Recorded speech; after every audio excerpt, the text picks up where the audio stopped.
Last time on Dice Funk. I'm really sorry. I wanted so badly to end this non-violently. I'm sorry. And he's just gonna throw out a lightning bolt. That was not first blood. You killed everyone I've ever known. I want to take his rocket launcher. I mean, it was mostly Orem and Arjun's idea, and they were like, get in the truck, losers, we're going stealing. And we jumped in, and they ditched us like 10 minutes in. I don't know where they are. This is coming from, like, the person who orchestrated giving magic powers to, like, everyone, so there's not many limits on what this could be. The people who just survived the train crash that, you kinda did, Lenora, you kinda did that. I was trying to help. There is an enormous tree in the center of the city, and it has 10 gnarled branches and leaves of pure pitch black. Correct me, team, if you think this isn't a good idea, but, like... It's not a good idea because power miracles means that Bo can just invoke a miracle. He's gonna kill you, you know. Who's in there? Is it some version of Solomon? No, it's Aaron, right? Yes. God, I hate that guy. My own studio, my own brands, my own lines. Beauregard means something to people all over the world. And what are you offering? Miracles. I don't know about y'all, but I'm cool with this. I'm willing to agree to these terms, Bo. Beatrice Beauregard shoots Mardis in the throat. Cash rules everything around me. Cash rules everything around me. Green, get the money. Dollar bill, yo. I grew up on the crime side, the New York Times side. Staying alive was no job, had second hands. Moms bounced on old men. So then we moved to Shaolin Land. A young youth, you're rocking the go-to. Low goose, only way I begin to G-York was drug loot. And let's start it like Y'all this, seen son. that fucking Johnny meme going around? The fuck is that shit? I'm still on Salt Bay. What's happening? Oh boy. Finale time? Yeah, sure. I guess. Sure. We have to. Do it. Yeah, I'm pretty good with that. Last time we left this adventure, Beatrice Beauregard, head of the fashion branch of the Crown Corporation, took General Heller's old pistol and shot Mardis in the throat. And I say Mardis, it's a Warforged body formerly belonging to Ed, who has not appeared in a while after being disappeared when he was slammed against the wall by a torrent of blood. But the bullet goes through that body, through the throat, hits whatever the Warforged equivalent of the spinal cord is, and that body is dead before it hits the ground. That's rude. Well... All right, that's it for the campaign here. See ya. There's going to be an interesting final boss with one fewer characters. Huzzah. Yeah, anybody want to do the walk away door slam routine? I can't reach my door to do the door slam, but we can add that in post. All right. Do the characters do anything? Panic? What the fuck? I will say that once the bullet pierces through the neck, the disguise that is over the body just immediately, fades off and sort of reveals the fairly wrecked body that is underneath as it collapses down onto the ground with a gaping hole in its neck. Do your miracles work for other people, or is this should you have told us this is they only work on you and you just shot a friend in the throat deal? I always uphold my ends of negotiations, Bo says, snidely. If you guys will recall, you are on a plateau of roots. There's an enormous tree, a 10-branch tree in the middle of North Valentine itself, a rotting black tree, and its roots go up and up and up, higher than the skyscrapers around it. And you guys are kind of at the foot of this, and that's where the body lands, just amongst the roots. And after Bo defends his honor a little bit, a miracle happens. Huzzah! What's that? I don't know. Skitch, why don't you tell me? I said that weird. Why did I say it like that?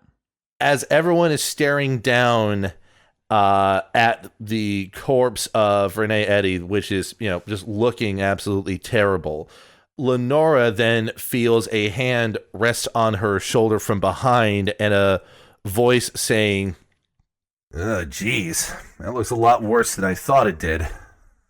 Still screaming. I'm not going to scream because nobody wants to hear that, but Lenora's screaming still. Yeah, but does she look over her shoulder? Yeah, no, she's going to turn and scream in whoever's face. She looks over her shoulder, and what she sees is Ed. Ed, but the main difference being that the chassis looks immaculate. It looks like it is freshly manufactured off the product line and fitted with a very well assembled outfit. In his case, featuring, a jacket, shirt, slack combo that just looks particularly nice on him in a subtle, subdued manner. At the same time, Frank will feel a hand rest at his shoulder and a voice commenting, "Well, this is certainly new." Frank's gonna turn around, and assuming he sees Mardis there, he's just gonna give him a hug. No, actually, you see a ghost. No. Anyway, what Frank sees is a tall Eladrin, with eyes that have no pupils, with amberish to white hair, and he is dressed in a solid white suit from shoulders to shoes. Just, again, very well dressed, a little bit of flares that are very evocative of Bo's own styling, as he stands there beside Frank, just looking at the body. Frank is already 30 seconds deep into a hug here. Mardis is just going to be like, well, okay, listen, I just got this body, and I'm just getting used to this whole thing here, Frank, but thank you. Helping you wear it in. 2 dudes. There's 2 dudes now. That's cool. That's normal. Yeah. Ed has a hand on Lenora. Mm-hmm. Mardis is hugging Frank. Bloodmaw's left out, so Bird goes over and starts rubbing against a Bloodmaw like a big tree. Jealous. I'm gonna start throwing him into the air like a dad with a newborn. Like, wee! Can I just say, I love that Skitch has taken the same path as Chris of have more than one character in more than one character body so that you maximize the chance of having someone survive the finale. Mm-hmm. I mean, Bo just says, you're gonna need it. I have to say, Bo, that this is very much you. No offense. None taken. Ed, any idea what was going on with you not being around?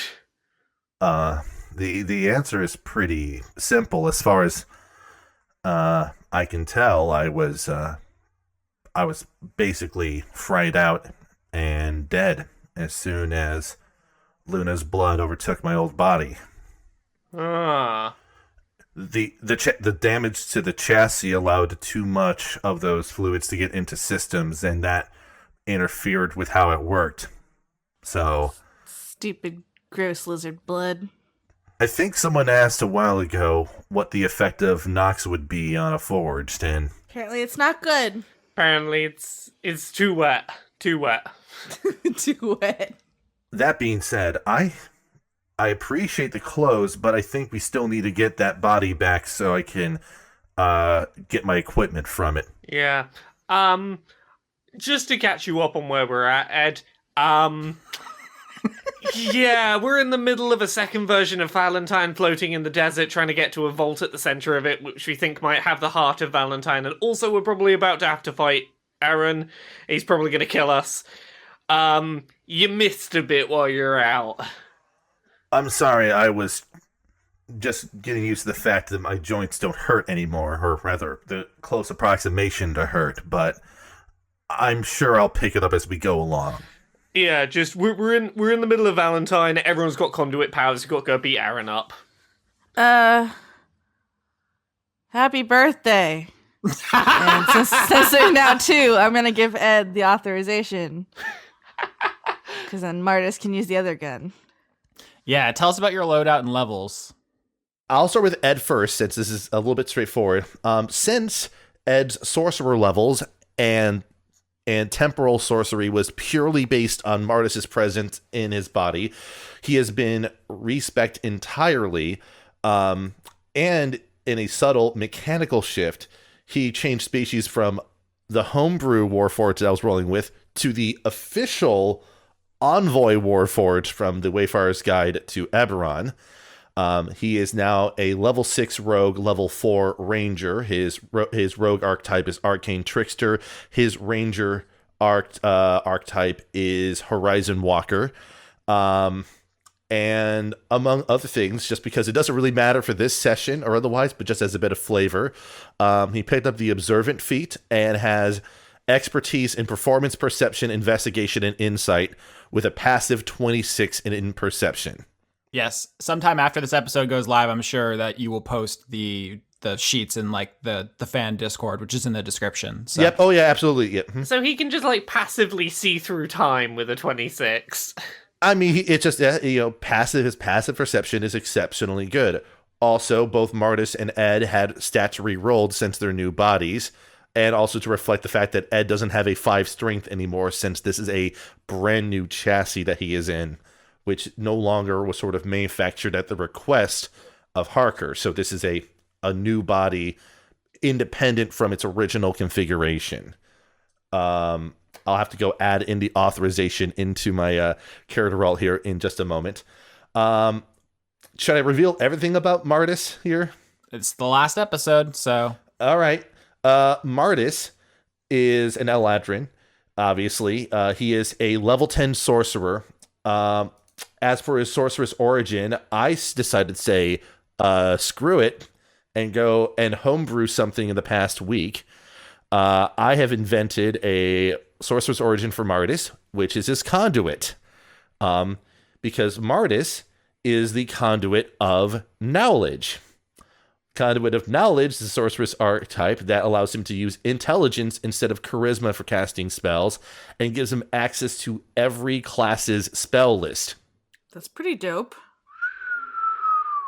In addition, he can choose once per short rest to have expertise in a knowledge skill. It's a little bit of fluff there, but the main benefit is this character loadout for spells includes spells from sorcerer, wizard, warlock, druid, and cleric, and bard, all as part of his loadout. Yeah, glad we agreed to this deal.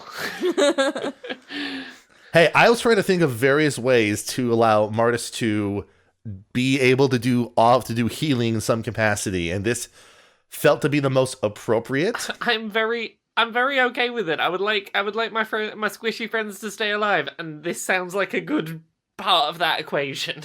I was throwing down his clothes are basically effectively the robe of the Archmagi, which is one, a reference back to, his dad being an archmage, and secondly, they just look really, really nice.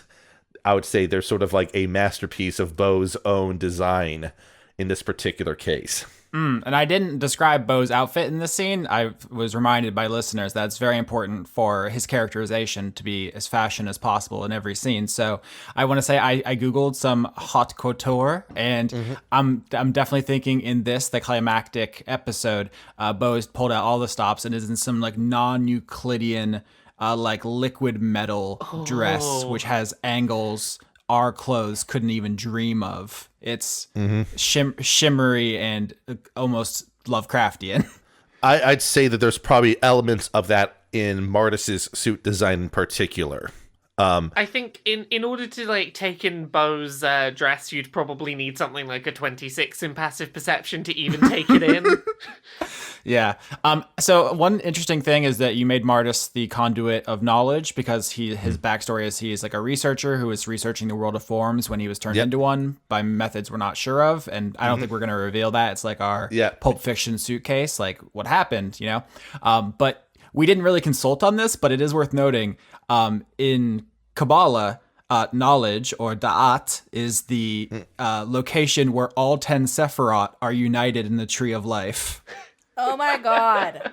I will point out that you did, in fact, indicate something to me about how, because of the Gnosticism element here, that knowledge just sort of adds an extra thematic layering here. So, If I was writing this as a novel, I would have picked knowledge because it's important thematically in the Kabbalah context and as a foil to Aaron's Gnosticism. But that's a topic for another think piece. oh, I forgot. Just as a BS flavor rule thing here, one of the things I designed in my drafting of Conduit of Knowledge, one of his, I think his level 6 sorcerer ability is that if he or someone nearby is doing a knowledge check, he can spend sorcery points to modify the outcome, including allowing himself to just have a 20 as his roll for a check. Very smart lad. He's smart, but also because of his long connection to the realm of forms, it aided in him retaining a lot of knowledge, and now that he's been able to be reformed. Also, as a side note, this is effectively him restored back to like 100 to 110-year-old body. So basically he is back to being a young adult Eladrin, which gives him several hundred years to live once again. So fun little adder there. Okay, any other questions from the group here? Now we got two very powerful people in the team. That's a good by me. Thank God someone else can shoot this gun. Bloodmaw's gonna give Lenora the rocket launcher. Oh, fuck. Yes. Come on. What do I get for that? It's just you say I shoot the rocket launcher and then I have to dodge. That's all there is to it. Yes. Happy birthday to me. How many rockets are there left? 3, I believe. 3. Well, if we're gonna end up fighting someone, hey, Bloodmaw, Yes! you mind if I give you a little bit of an edge in the upcoming fight here? If you mean to make my arms into swords, I agree! I mean, you still have that stop sign, don't you? Yes! It is a holy weapon! Unholy! Not yet. Let me help you with that one there. And Mardis is going to touch the stop sign that Bloodmaw is holding and cast the spell Holy Weapon on it.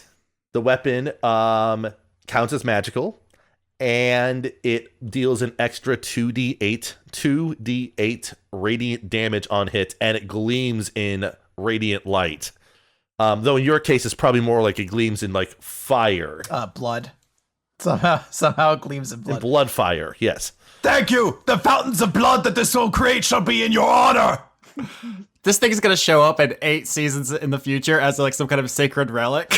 I hope so. Mars just grins a bit. It's like, hey, now that I finally have a body again, I just really want to stick it to that asshole for once. And let's just see what he has for us. We've killed gods before. Now time to go kill just a regular old man. You all killed gods. I never got involved in any of that. Love to kill gods. All right, so you guys have to climb this giant tree. This is where Frank's bad knees have to be addressed. What do you guys? Oh no! What do you guys do to help this old man climb the final staircase to the final room where the boss is? Can I carry him? I have a 20 in strength. Pick him up, Bloodmaw. Can I get a piggyback from Bloodmaw? Yes, strength check.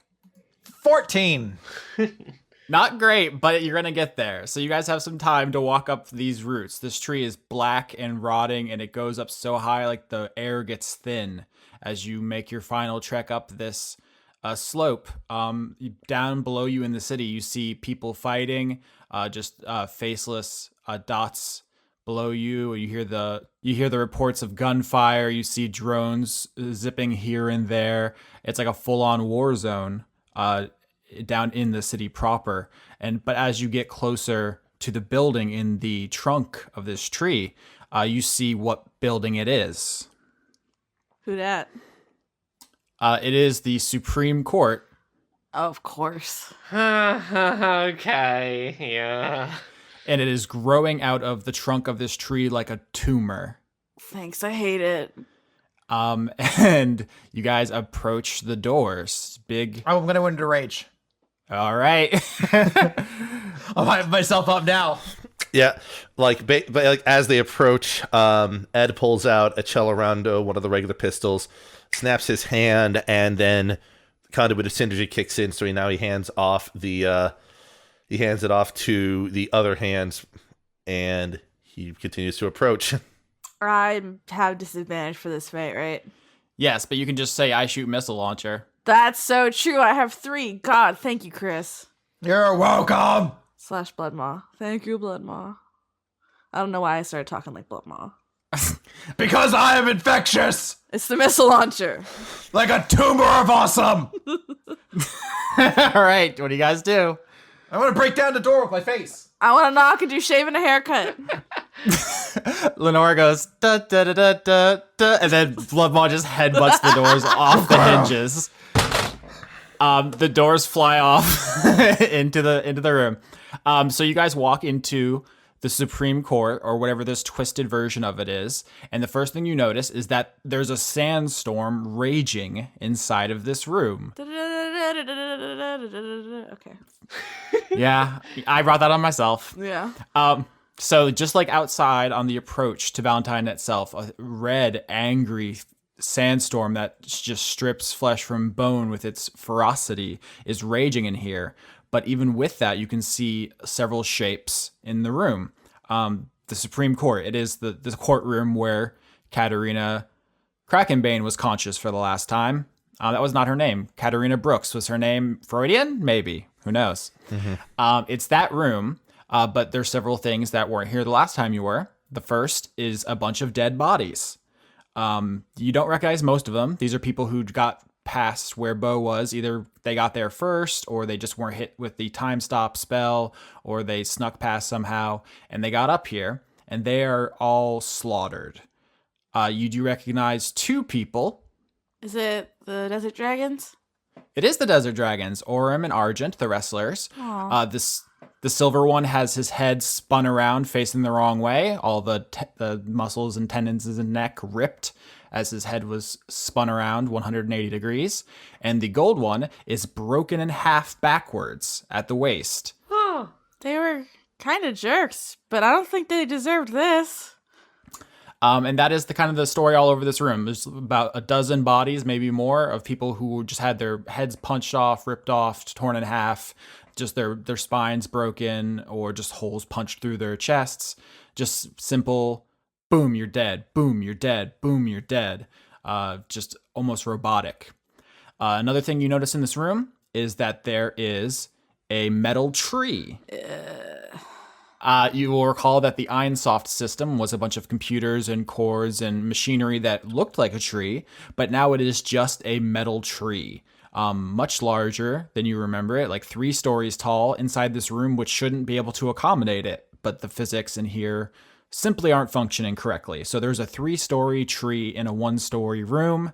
So if this was the Call of Cthulhu tabletop game, you guys would roll to sanity. Mm-hmm. That is not a mechanic in D&D, although it is in the Dungeon Master's handbook as an optional rule set. 23. Bloodmaw is already insane. Yes. Is it one of those things where if you don't roll high enough, you just don't see anything, or is that you can just be not smart enough to get the true horror of it?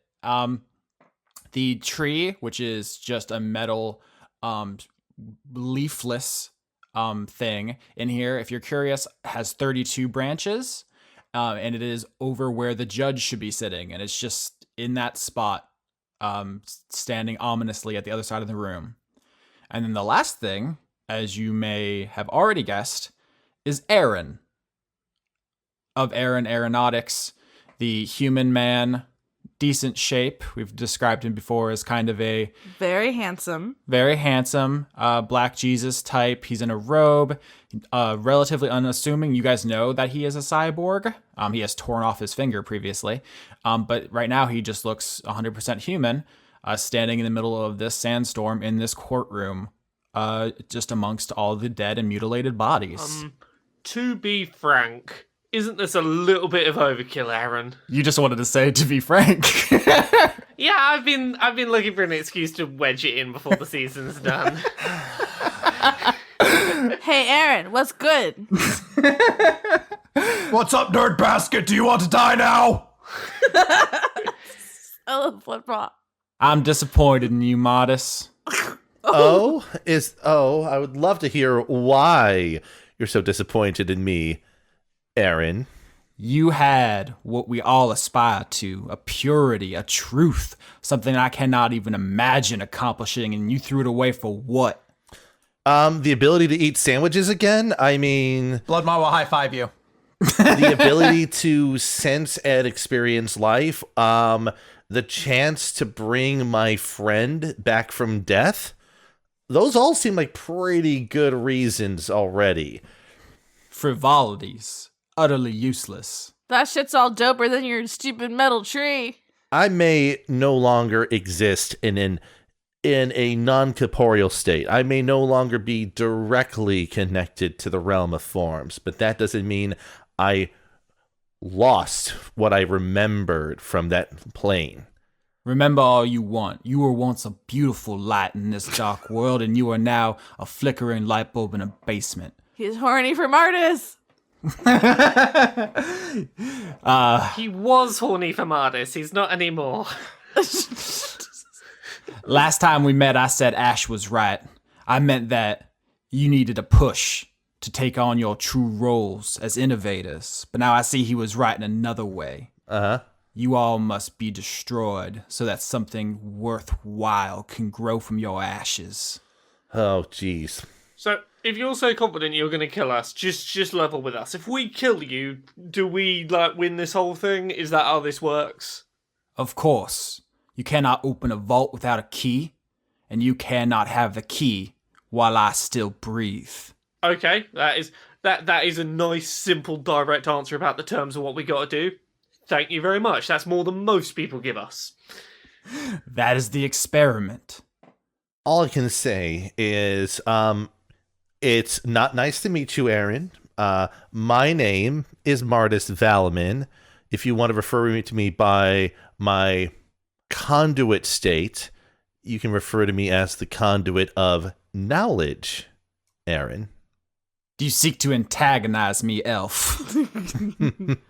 I don't need to try to antagonize you, knowing your disdain for those that live. You who are so desperate to absolve your own life that you replace your body piecemeal to extend, modify, and enhance it beyond your own sanity. I am not insane, and I do not disdain life. I just seek true knowledge. Life itself is beautiful. What we are is pale and malformed. You had real life, real knowledge, and now you have discarded it. Oh, boy. Oh, boy. See, when I said, it's a date, I didn't realize that you had that sort of infatuation for me when I didn't even have, anything to touch.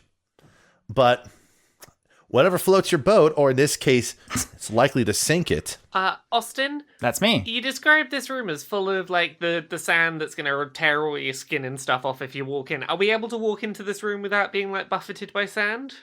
Yeah, so like I said, the physics don't work right. It seems to be something that's happening, okay, but that isn't physics. The physics of it happening aren't interacting with the physics of you existing. So it's... Yeah. Okay, so I know what I need to know. Uh-huh.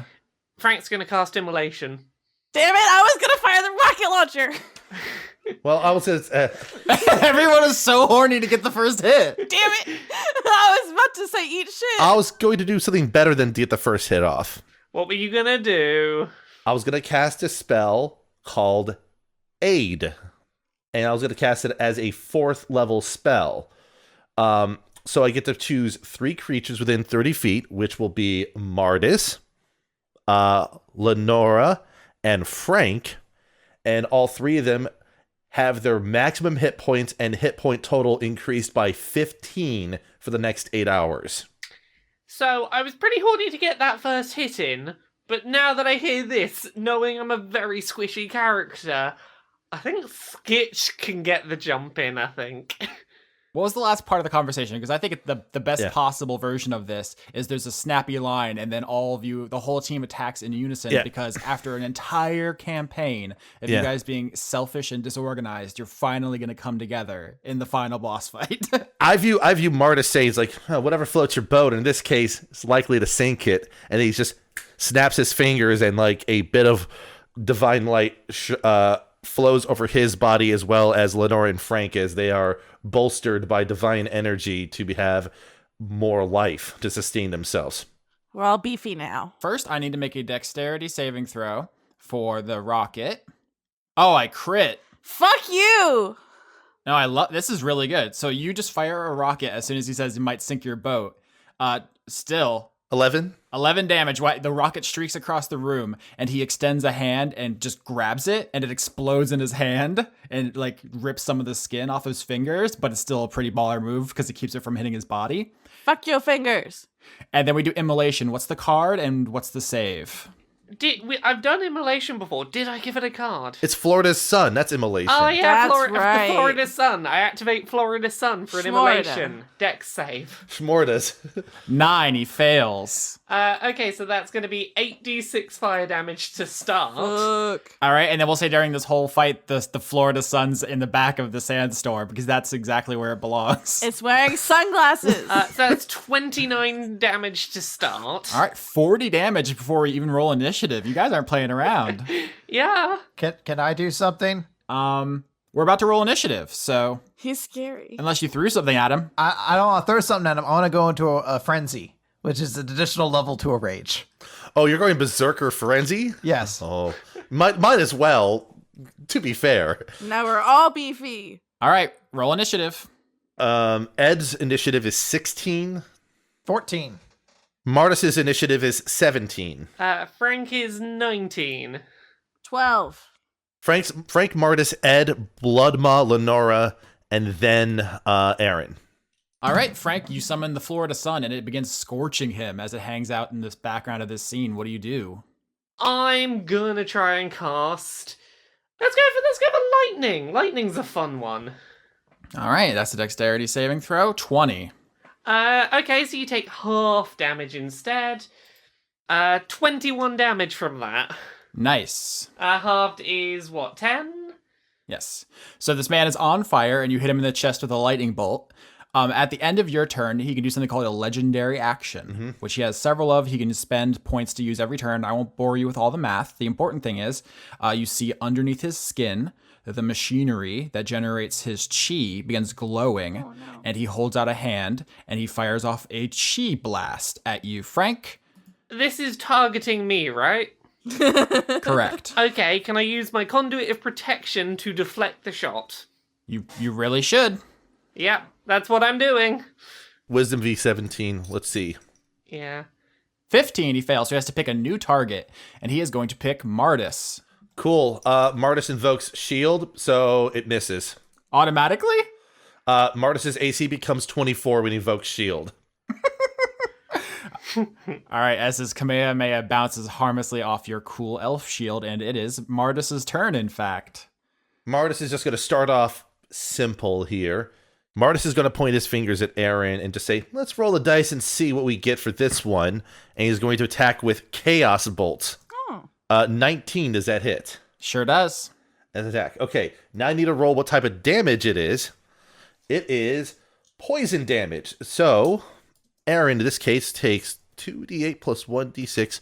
Aaron takes 7 poison damage as a ray of poison just sort of lurches out from Mardis's hands across the field and just smacks up against Aaron's face. Nice. So got that Eladrin magic. Before, Ed really didn't use much attacking magic with Mardis backing him up, but now that they're separate, he has this whole oeuvre of attacks to draw from. And then Mardis will engage in standard practice, which is to separate enough from the rest of the party so that Arius attacks won't affect everyone if Aaron decides to go after him. Makes sense. At the end of your turn, he's going to hit you with a chi bolt. which doesn't sound as cool as I want it in my head. He's hitting you with a lance of pure energy from the engines inside of his cyborg body, which sounds cooler. But when I say chi bolt, it doesn't have the same ring. 27. Oof, that will hit. Oh no. Let's see what sort of damage numbers we're throwing around. 16. Okay. All right. I'm gonna do my concentration check real quick for him. Mardis is able to maintain his concentration on holy weapon after that. So. All right. Because he has Warcaster, which allows him to roll concentration checks with advantage, which is super useful here. All right, Ed. Ed is going to enact Hunter's Mark on Aaron. Move in a bit closer again to kind of modify the lay of the land, and unload with the Authorization as his first attack against him. Since Aaron hasn't had his turn yet, he has advantage. 29 on the attack roll. I gotta check my stats. Yes. Holy shit. That's 20 damage from the Authorization. I like to think you just shoot him straight in the head, and you see his head snap back, and then he picks the bullet off his forehead and flicks it away. And then as he's flicking that bullet away, the synergy will attack. Oh, isn't he cool? 15. That probably misses. It does miss. That one he snatches out of the air harmlessly. That will be Ed's turn. All right, Bloodmaw, you've been waiting all episode. Tin cans are for food, not for people. And I'm going to try to rip him apart. So I just want to note, so the specific barbarian that Bloodmaw has an ability called Frenzy, which when they choose to do it, they get to make an additional melee attack each round of combat. But after their rage ends, they suffer from one level of exhaustion, which isn't super relevant to this fight. You might be tired for the after party. Yeah, exactly. But I will get 3 attacks per round, and I am going to choose to use Reckless Attack, so attack you with advantage, and then you get advantage against me. So, Oh god.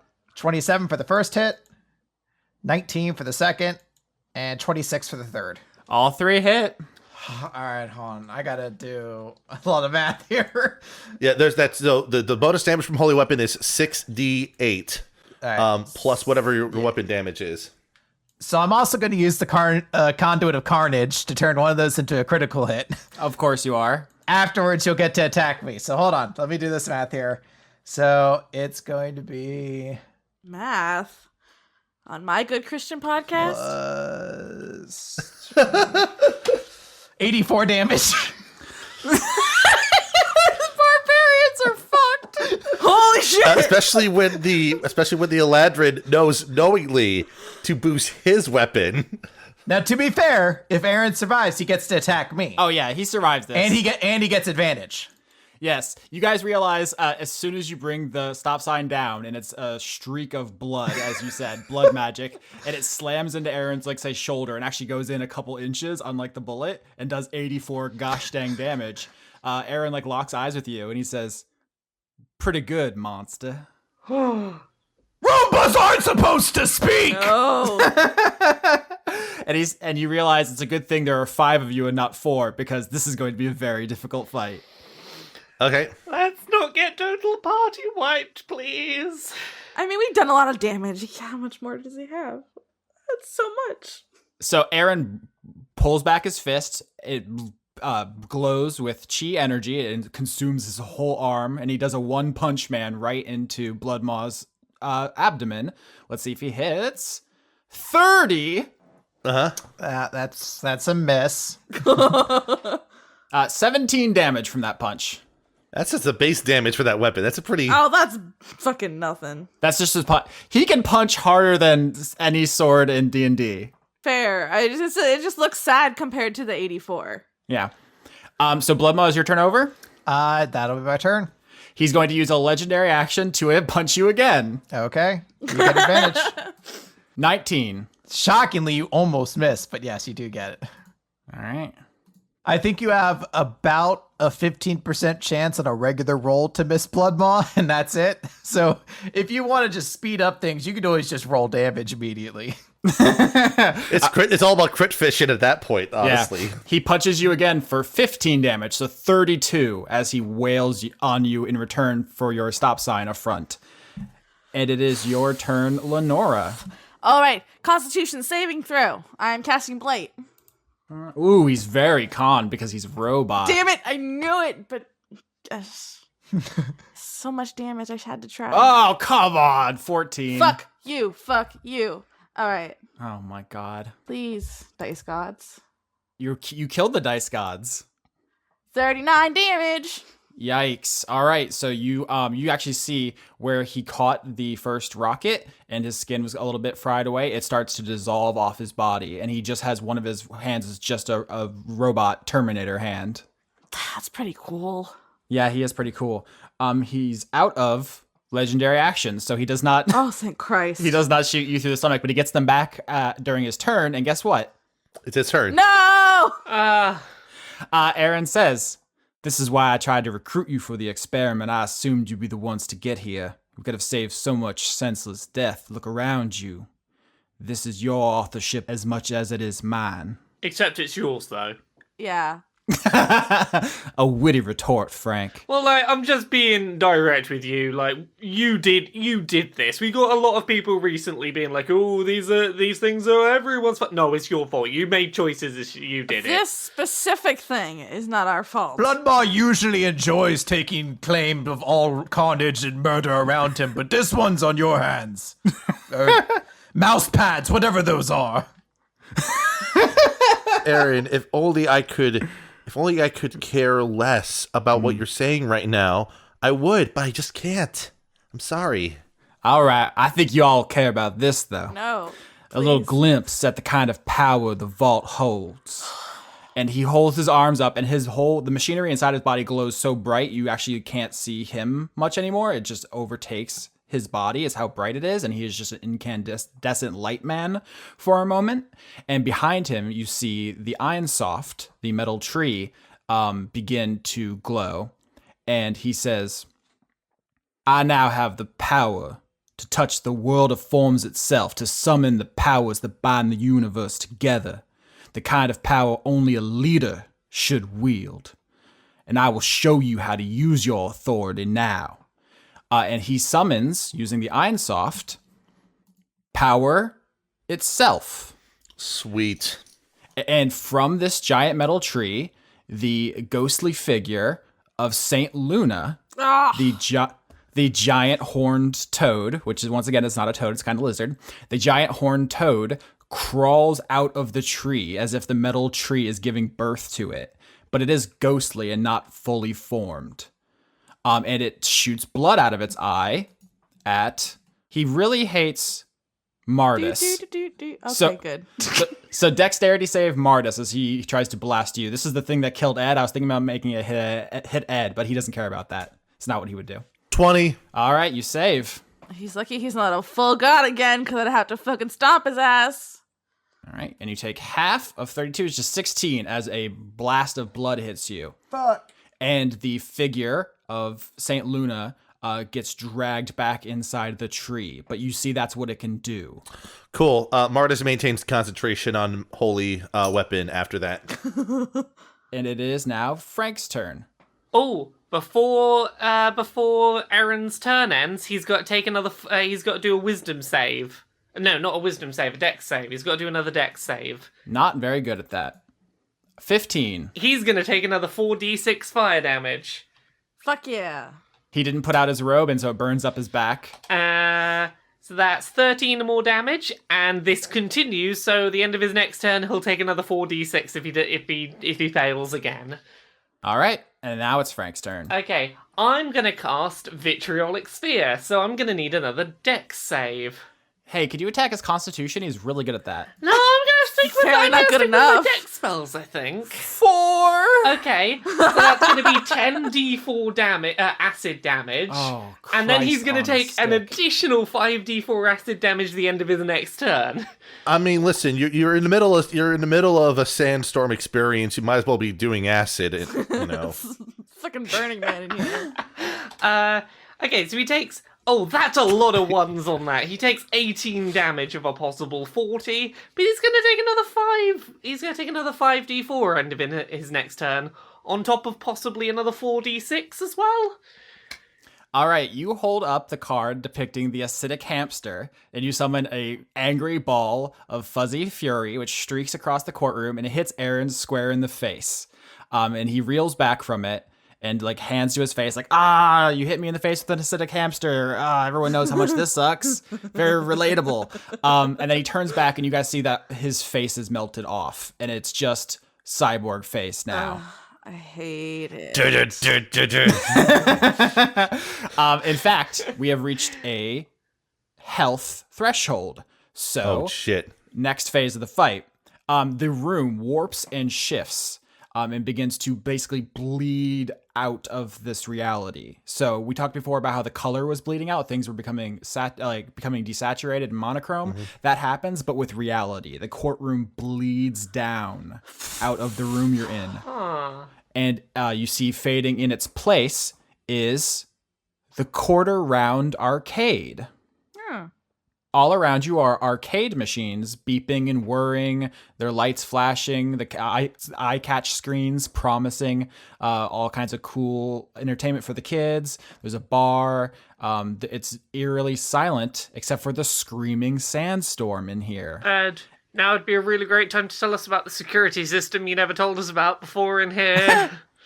And you see behind the bar, where normally Kundi, the kobold, would be, is the Einsoft, the metal tree. I hate that guy. Hey, can I ask the Einsoft if I could get, like a mint julep or something? Yeah, vodka Red Bull, please. He summons No itself. Damn. It is Mardis's turn. Okay, bonus action. Mardis will cast Spiritual Weapon as a 4th level spell, summoning a longsword gleaming in the colors and decorations representative of Corellin, as he actually remembers Corellin from his time frame. Yes, the deceased elf god for the audience. Yes. It appears in a space adjacent to Aaron and then spins and makes an attack against him. 14, which misses. It does, but miss. it will sustain in that space. That's his bonus action. As a regular action, Mardis will then follow up by casting Eldritch Blast in this case here. Oh, a good one. He's going to attack twice because it's 2 different beams. So 2d20 plus 11. First attack misses. Second attack 18. Does that hit? It does not, because his armor class went up as he went into the next phase of combat, becoming more cyborg-like. Hate him. Yeah. So basically, like Mardis snaps his fingers, sword comes out and slashes at Aaron with a miss, and then Mardis will finger gun 2 sets of Eldritch Blasts that hit against the chassis of Aaron, but doesn't do any damage.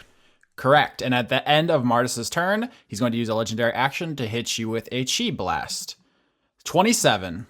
That hits. 18 damage. Cool. And now I believe it's Ed's turn. Okay. Mardis does maintain concentration on Holy Weapon. It's very important for him. Ed will use Planar Warrior as a bonus action to mark Aaron and then make an attack with the authorization. 30 is his attack roll. That definitely hits. He will do a total of 3d8 plus 10 plus 4d6 damage on that first attack. 34 damage. Nice. That actually does seem to get inside the metal. It punches a hole. 3d6 from sneak attack since Bloodmaw's adjacent, plus 1d6 for the Hunter's Mark, plus 1d8 for the Planar Warrior. And it's all force damage on top of that. And then Celorando will do an attack in the offhand. 19, does that hit? Hits, yes. All right, that will only do 3d6 plus 5, plus 7. 3d6 plus. So for the audience, Ed is still dual wielding pistols. It's just now it's not Mardis. It's just the synergy that has the other hand, right? Yeah, it's basically, it's another pair of hands, but basically is representative of another person assisting in a synergistic manner, as opposed to it being explicitly Mardis. So the other shot does 17 non-magical piercing damage. So that's a total of 51 damage. And then at the end of Ed's turn, Chi Blast. Crit. Oh no. Cool. Against Ed? Correct. Cool. One of the things I will do as a result of that is that Ed is actually going to invoke Uncanny Dodge. It's so uncanny. Whatever damage that he does, it will be halved in this case. Nice. That is a rogue feature. Yes. All right, so double the roll and then plus 6. Oh, 14. Is that really it? Well, no, now it's 7. Oh, come on. All right, so tell me, how does Ed do the really cool rogue move to not get his head blown off? I'd say it's like bullet time, but it's cooler because instead of bending backwards to avoid getting shot, he backflips out of the way of the shot and then lands in a 3-point stance, and both guns are still trained on Aaron. Basically, Ed looks like very much special ops right now, a bit different than he did in the past, but that's what he essentially does. All right, and now it is Bloodmaw's turn. I'm using reckless attack again, so 3 attacks coming at you with advantage. Crit on the first one. Oh, my lord. Crit on the second one! Impossible. Yes! All right, the third one's the 15th, so that one doesn't matter. But I double crit. Yes. So fuck yourself, nerd. Bloodmaw says that to him directly. Nice. Oh my god. So 83 damage. All right, can I add a little flavor to this? This Yes. is the end, but this is an important threshold. So you swing the stop side at him, it crunches into his side, and you hear it like impact inside like it would have shattered his ribs. And then you swing again, your second crit, and you cut him in half horizontally across the waist. And his top half just keeps floating above his bottom half, and you see the energy from the chi engine is basically holding the two parts together. Bloodmaw's gonna do like that thumb across the throat kind of maneuver. So at the end of your turn, Bloodmaw, he's going to use a legendary action, and he's going to pull something else from the World of Forms with the Iron Soft. Oh, this seems unfair. What did I do? What did you do? 80 damage a turn? That's 2 turns over 160 damage for Bloodmaw. Eat my entire butthole. Put it in your mouth. Thank you. Num, num, num, num, num. What he's going to do... It really washes down with all those hit points I've gotten too. You want to start something? No. Can we stop with the butthole for a second? Never. Absolutely never. I will never stop with the butthole. He summons Severity itself. And you see coming from the Ironsoft, the mottled old visage of Richard Sharp. Who, if he had gotten his hands on a Sephiroth or got here somehow, and, you know, there's no guarantees anyone was going to make it this far, that's what he would have got. He is Severity itself, and he uses that ability to be a dick. Yes, exactly. Where is Reese? We need Reese to rewrite this old man's memories again and make him think he's a happy person. The first thing he's going to do is make everybody make a charisma check, or a charisma saving throw. 15 for Mardis. Does 2 save? 2 does not save. Are you sure? Check again. How about 4? Does 15 save? 15 does. 11?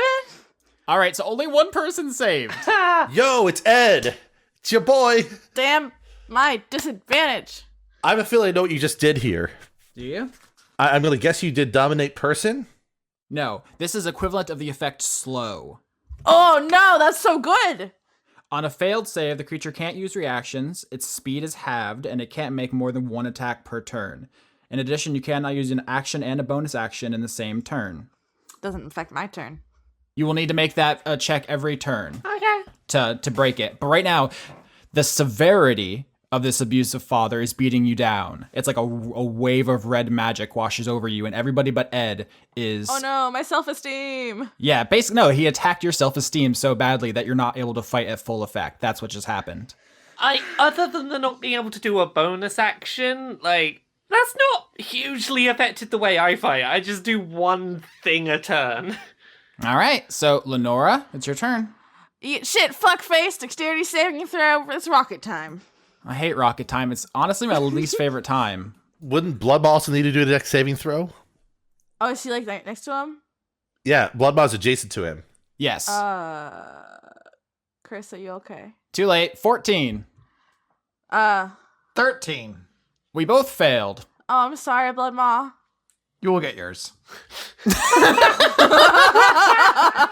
16 damage. That's not very much. Yeah, luckily the rolls haven't been great from me tonight. Anytime I put my finger on the roll 20, it says, not feeling it. But Lenora, you fire a rocket directly into Aaron, and the blast hits both him and Bloodmaw. I didn't And now realize I'm so bad at locations. and now it is Aaron's turn. And he says, Oh shit, I just told him to eat shit. yeah, he says, once upon a time, there were gods in this world and people knew their place. There was no question who was a king and who was a peasant, who was a priest and who was a pauper. We had certainty. And since that age, we have been plunged into uncertainty and chaos where only men of great vision can lead us towards the future. I am just such a man. I have colonized distant stars and I have pushed society forward with my own 2 hands. And I thought you, Mardis, was someone like me. But nobody in this room is worthy to wield the power of the I vault. killed a god, so I think I am, but whatever. Also, you really don't seem to get your own whole philosophy, because you just said that, like, gods were, like, a thing that should be special, and then you gave everyone powers, so, like... Also, maybe someone really cool killed them all. I only have one thing to say to you.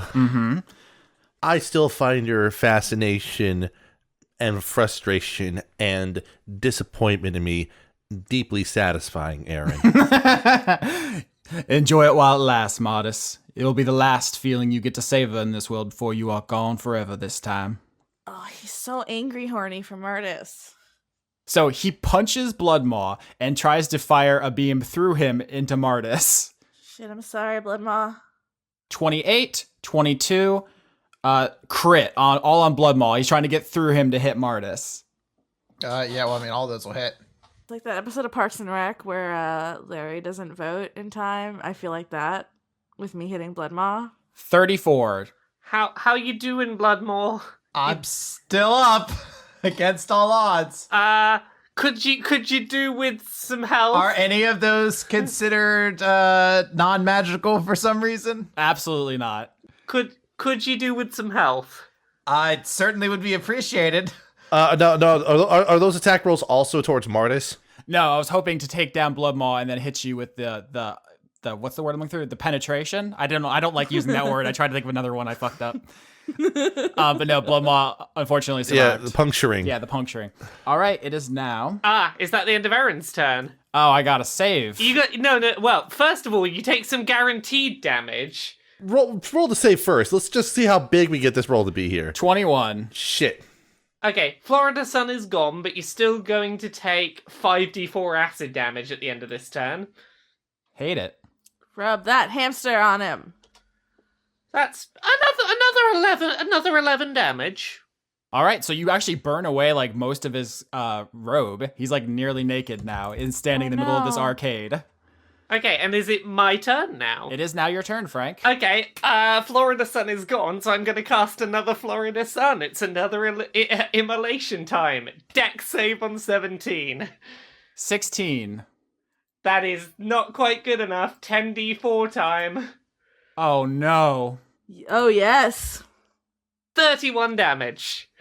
So, Frank, you hold up the Angry Florida Sun card and you summon a sun, a small star, on the space Aaron is standing, and it consumes him utterly. He burns up inside of it as far as you can tell. Bloodmaw, I assume you're going to roll out of the way. Yeah. Do I need Do a barrel roll. I don't need to make a check, do I? No. So what happens is Aaron is consumed by this sun that is now in the center of this arcade. And he doesn't say anything. He's just gone as a sun consumes him. And once again, the walls start melting. Threshold time. Yeah. Yes, you have reached another threshold. Okay. This time, the room melts away, and you guys find yourselves in a beautiful field of cherry blossoms. Okay. Did Senpai notice us too much? This is the level from the holodeck game. Yeah. which we have seen once before, except there is a howling sandstorm here, ruining the vibe entirely. Bloodmaw's like, this is the most horrifying and despicable place yet. Where there is now a sun, just in the middle of this room, something walks out of it. You can't really call it a person anymore. You can hardly call it a cyborg. There are flecks of metal, like shrapnel of the person who used to be, but it is mostly chi energy now. All the human parts are gone. That was burned away. There is no more biological material. There is just the vague skeleton of a cyborg, and then there's just radiant energy. Does that mean necrotic damage wouldn't work? You do not know. Fuck. But as we get to this threshold, he unleashes another form attack, and he calls on the form. Skeksis. Fling. Okay, I'm sorry. He calls on the form of beauty itself. Who is it? Who's hot? It is, as you see, the original Beatrice Beauregard. Huh. Who was dead before this campaign began, who looks very much like the one you know, because it was an attempted cloning thing. They were trying to put the same person in the same DNA body. But this one is older, distinguished, silver fox. Late Bowie, when Tilda Swinton and him did that video where they were a couple. Except what if they fused together? Can I just marry this right now? The original Beau is shockingly hot. Yeah. It is extremely disarming, and in fact, now you all have to face beauty itself. Wisdom saving throw to be charmed. Oh, it's trying to charm me. I will point out something for Chris's benefit. Bloodmaw cannot be charmed. It's just as a side note. Yes, and I don't believe Mardis can be charmed either. Mardis has advantage on being charmed, but he hold can't. on. What was the thing with slow and reactions? You cannot use them. So I can't use my beguiling defenses? No. Got you. Frank rolled a 6. That's another saving throw that a 2 was rolled on. Yikes. Oh no, I botched. I'm so charmed. I'm so horny. Lauren saying in the tiniest voice, I'm so horny. Mardis rolled. Sorry. Mardis rolled a 5 and Ed rolled an 8, so they both failed. We're all just really into Bowie Swinton. Everyone's horny. All right, so everybody in this room except for Bloodmaw is too turned on by Beatrice Beauregard to attack until you guys beat the saving throw, which is 14 wisdom. Also, at this point, does Frank do the charisma saving throw against the slow effect? Yes. Yes, same thing, 14. Okay, so for the slow, 11, not gonna do it? Correct. Yeah. So I'm not unslowed, and Charm has just been activated, so I can't do a roll now to try and undo that. Actually, you can. Normally, I wouldn't be able to do this on as a reaction. It's a unique thing of this fight, so you actually do get to do it now. 13, not quite enough to break out of either slow or sexy Bowie Swinton. No, I would laugh if you guys get party wiped because you're too horned. I'm so upset. We need that reply goose. All right, Mardis. Honk honk. Mardis, fortunately, was not planning on attacking, so, whatever your plans were, whatever. He's going to cast Cure Wounds on himself as a 4th level spell. On himself? Bloodmaw has been cut almost clean in half. Like, oh, you're just having a little health party over there, huh? I mean, how much health does Bloodmaw currently have? 20. 20?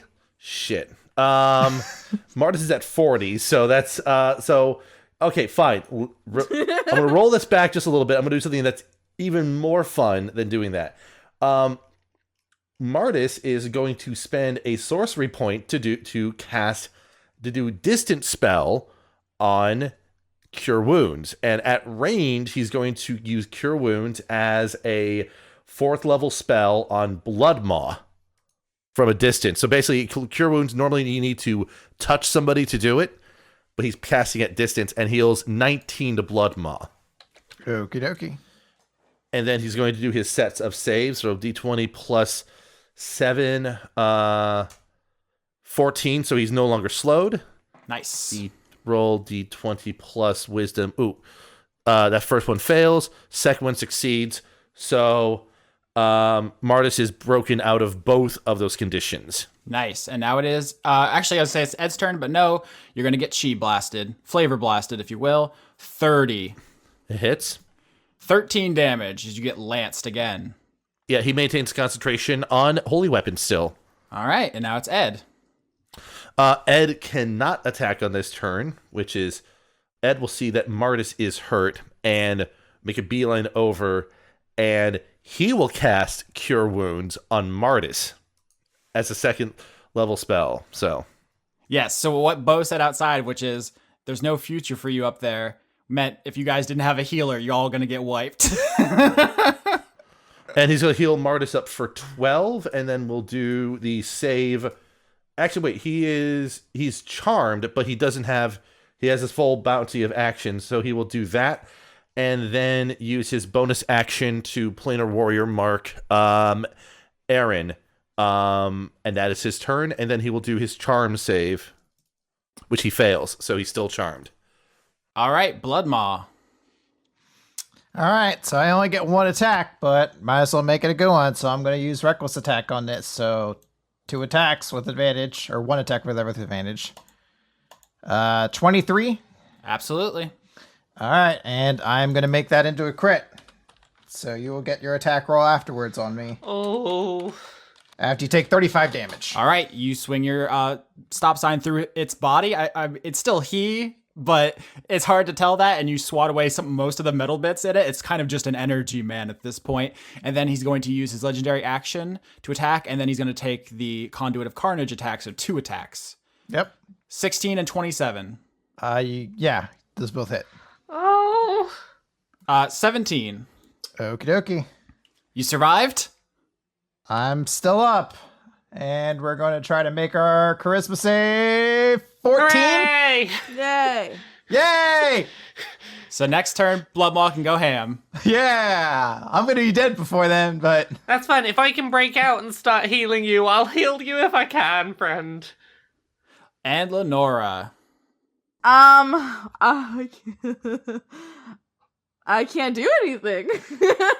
Well, you can roll to break out of the charm. That's what I'm gonna do. That is a wisdom. If I may add, you can also say that for your action, you take the dodge action, so... Yeah, what he said. What is my AC increased by? It doesn't increase your AC, it gives you advantage to dodge attacks. Okay, yeah, I'll do what they said.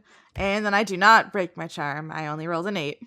I also want to note that the reason you have disadvantage is because you were using your Equinox the whole dungeon up to this point. So really, you blew your load too early. Yeah. And now you're all tuckered out. I panicked. I thought they'd be like... Lauren, that's a rookie JRPG move right there. You don't use any of your big stuff until the final boss, and then you blow it all on them. I thought... I don't know what I was doing. And with the last legendary action before Aaron's turn, he's going to try to put an end to Bloodmaw once and for all.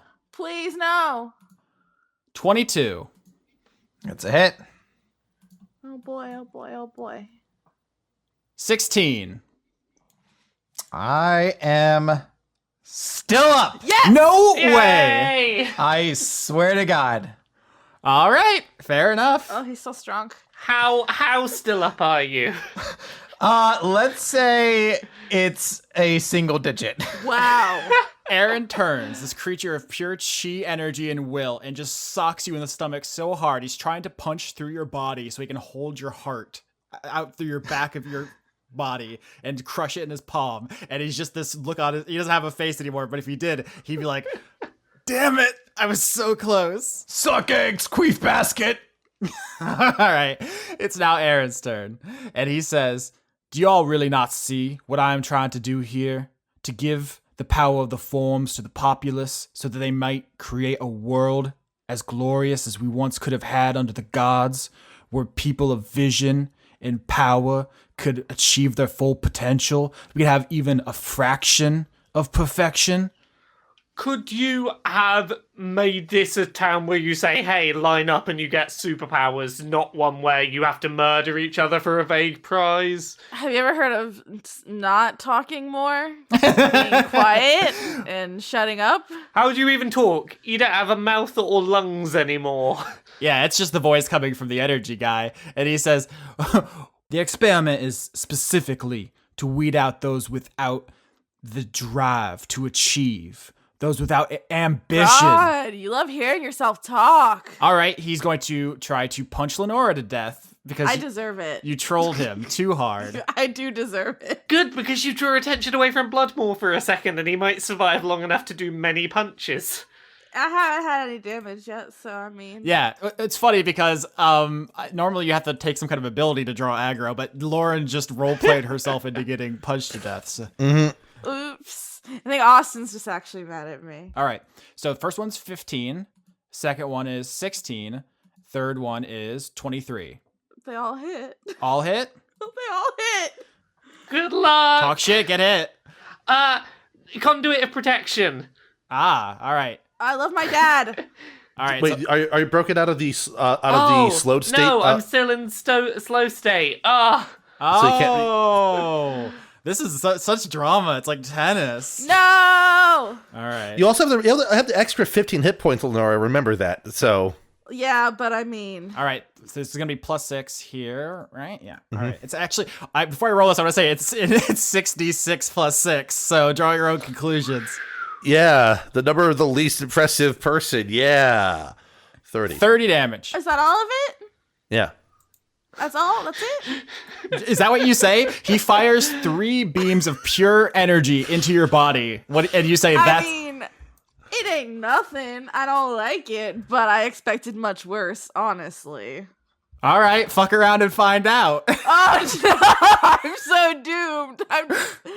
That was my actual human person reaction. Aaron just says, all right, new rule. If thou shalt talk shit, thou shalt get hit. Be quiet. Oh, that's a good one there. Somebody else talk shit for a minute, please. All right, it's Frank's turn. Or no, I gotta You make... gotta do the save. Yeah, isn't that just my Yeah. life? Yeah. 18.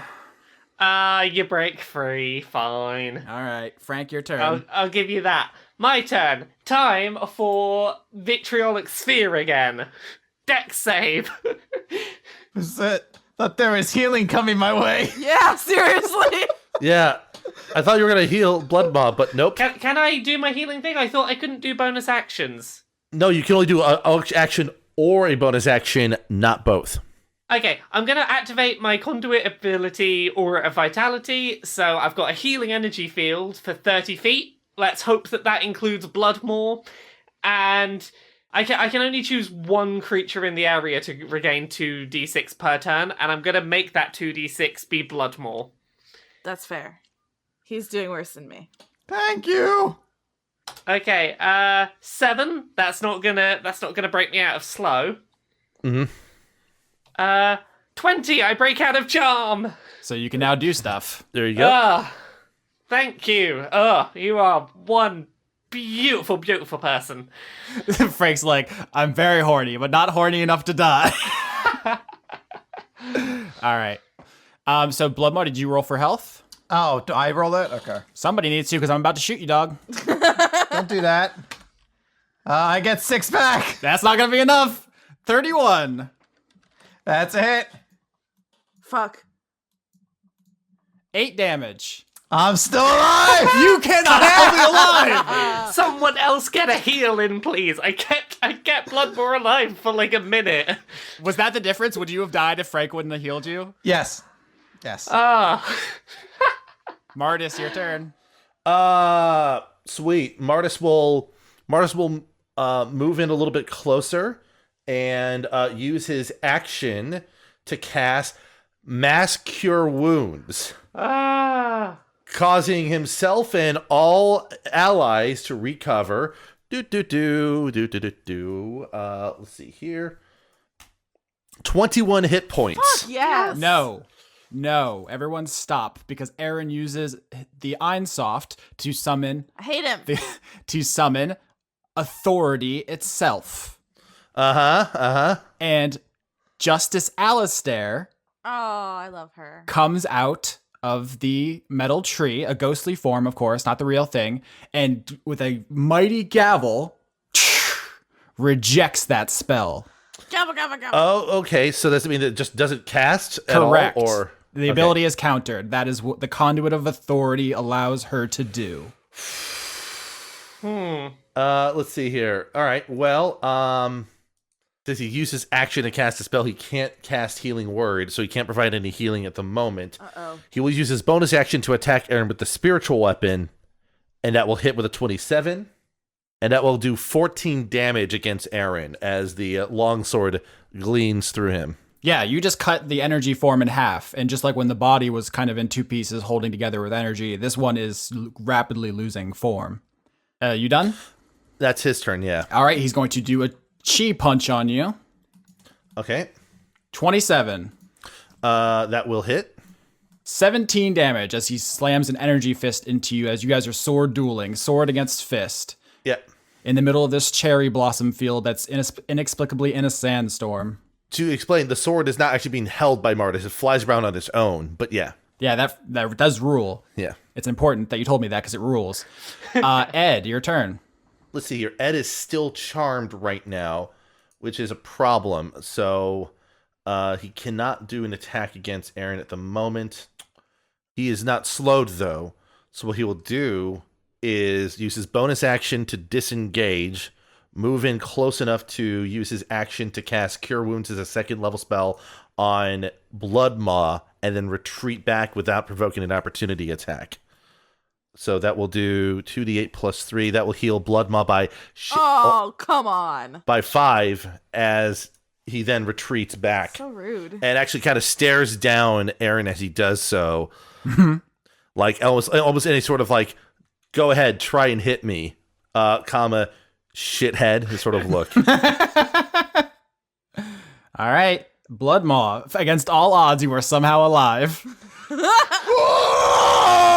Oh, reckless attack! Advantage on 3 attacks! 3 attacks! 26 for the first one! 11 for the second, and then when I was that one. And wow, crit fails on the last one. This is an interesting run. What the fuck? All right, so we have a hit, a miss, and a botch. Roll the hit. All right, I'm turning the crit into the hit into a crit. Makes sense? I'm going down one way or the other.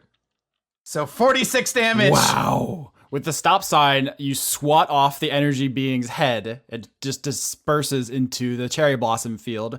And now he gets an attack against you because you botched. And that's what we're doing here. And it's a carnage, so I guess you get 2 attacks against you. 26, let's just roll that damage. Let's roll that beautiful bean footage. No. 15 damage. I'm out. No! Aaron punches a hole through your chest. Can he be saved? As Bloodmaw's going down, I want him to take the stop sign. Does he still have any kind of physical form left? No, not really. It's just kind of an energy in the shape of a man, although it's headless now. Okay. Well, as I go down, I'm going to fire off a geyser of blood into the air and become my own personal blood fountain. You just spit blood all over him? Yes. I love it. And it is now Lenora's turn. Lenora, you just saw Bloodmaw just get eviscerated. Okay, so I have a clarifying question. Mm-hmm. Is there any physical debris or is it all illusory? Because here's my idea. I can't attack, but I can make myself like a big old shield out of wreckage with my magnetism conduit, is what I want to do. There are pieces of Aaron the cyborg all around. In fact, an entire body's worth. Can I? Oh my god, I'm gonna magnet a suit of armor to myself. Can I please do that? Of course. Okay, what does that give me? I don't know, dude. You tell me. What's a fair number to add to my fucking AC? 5. I think you're thinking too small. Tell me what you do. Forget about Dungeons and Dragons. Dungeons and Dragons is a skeleton upon which we tell a story. We're at the end of the story. What do you do? Well, I pull all the Aaron bits onto my body. Mm-hmm. There's gotta be like lasers and guns and shit, right? It's all of the machinery is dedicated towards generating chi energy. I can chi blast him, right? Yes? Sure. I'm gonna chi blast him. What do I roll to do that? I'll just roll his stats. Okay. He's in his final form, so they're very high. Fuck this guy. Are you gonna get the final kill again? 28, you hit. Yeah. 12 damage. So you blast a hole through his chest with his own body. Yes.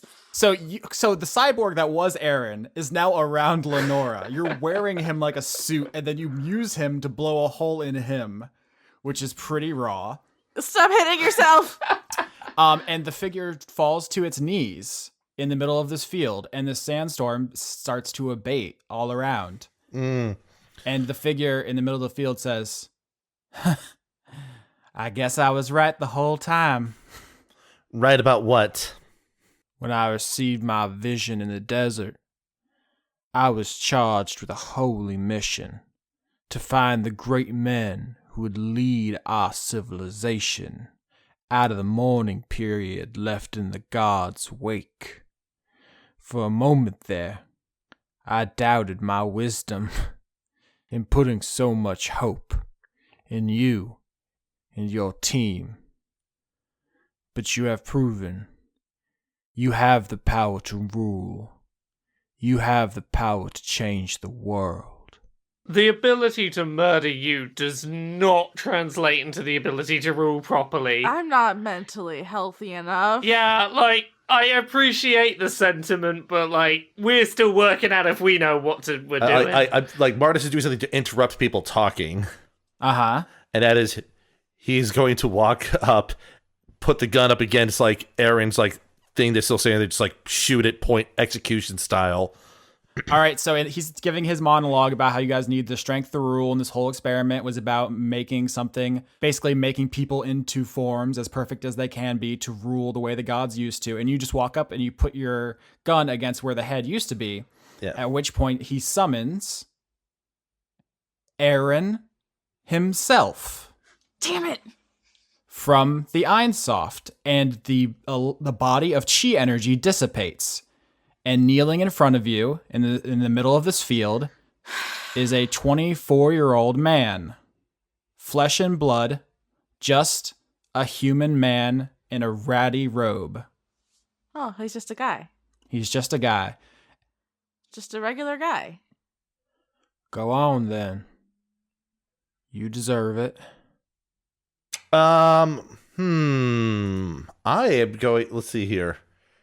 Oh, so is there two entities in the area right now, or is it just the human body there? No, it's just the human body. The energy being seems to have dissipated. It was just chi.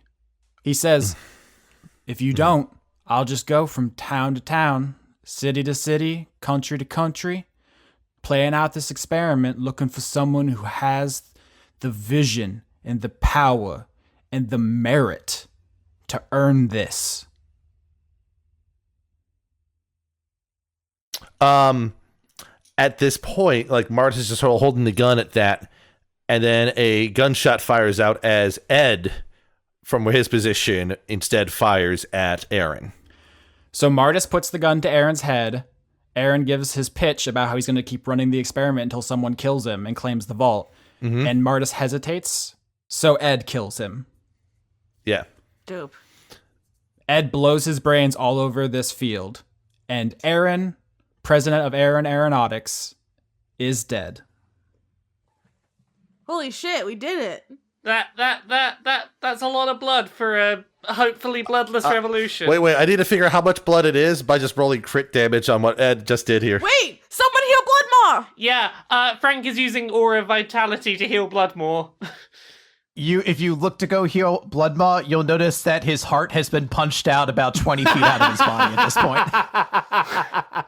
I'll do something real quick here with Mardis as I just, for funsies, roll out what the damage would be here. Yeah, that would have been 64 damage on that shot. Yeah, he was a normal human. I gave him 10 AC and 1 hit point. He was just a guy at the end. Mardis looks over to Ed, and I was worried he was going to do something to you, man. I should have let you have the shot. It's fine, Ed. In the end, you had the authorization after all. Fuck off. I thought you were going to say So something deep good. like, oh man, he never saw me as a real person. He was so focused on you, he didn't realize I was a threat and a real person worthy of respect. And I have a soul, a beating heart. I mean, listen, you told me it was the authorization, but anyways, I just like Mardis will also chime in. Besides, I think the best irony about it was that the entire time he was talking to me face to face, he was looking at the one who would do him in right in the end the whole time. So, nice shot. Frankly, I'm surprised that he never shot or tried to kill the weakest member of the party by far, but, like, well, good for me.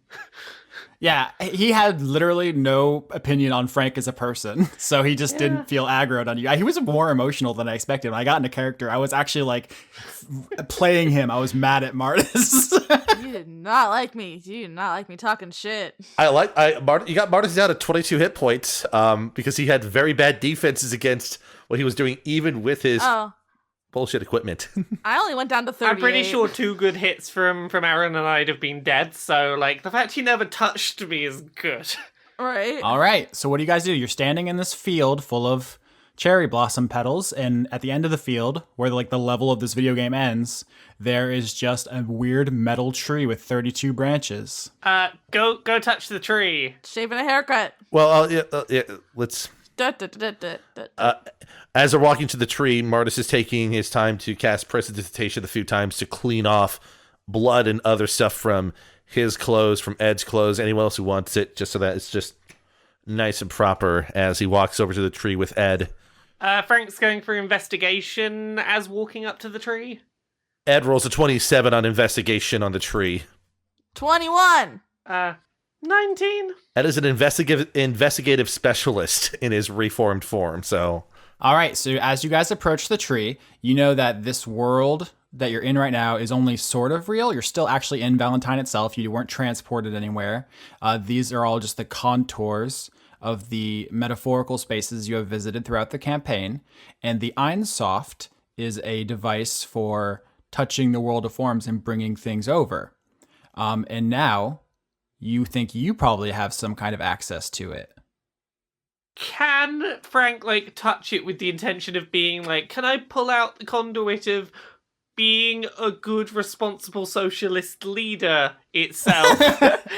Yes. Okay, so Frank, I love this. You reach out and touch the tree, and as your finger touches its cool metal surface, you hear a voice call out, and it says, "Daddy!" Aw. And Diane, your daughter, runs out from behind the tree. The fuck? Daddy. Yeah, Frank's gonna go and give Diane a big old fucking hug. Bitch, I'm touching that tree. You scoop up your daughter and you hug her, and she says, "Daddy is of the daddy." I'm gonna touch that fucking tree. All right, what do you touch it for? This is gonna be. I just want to be okay. I just want everyone to be like, okay. Does that make sense? You touch it, and your hand feels the cool metal, and you pull your hand away, and you are holding a plate of cake, and there are a bunch of pills on the plate as well. Okay, yeah. Mardis puts a hand on Ed's back and kind of nods at him, sort of suggesting that he reach out and touch the tree. And Ed will move forward and does so. Mm-hmm. Do you have anything in mind?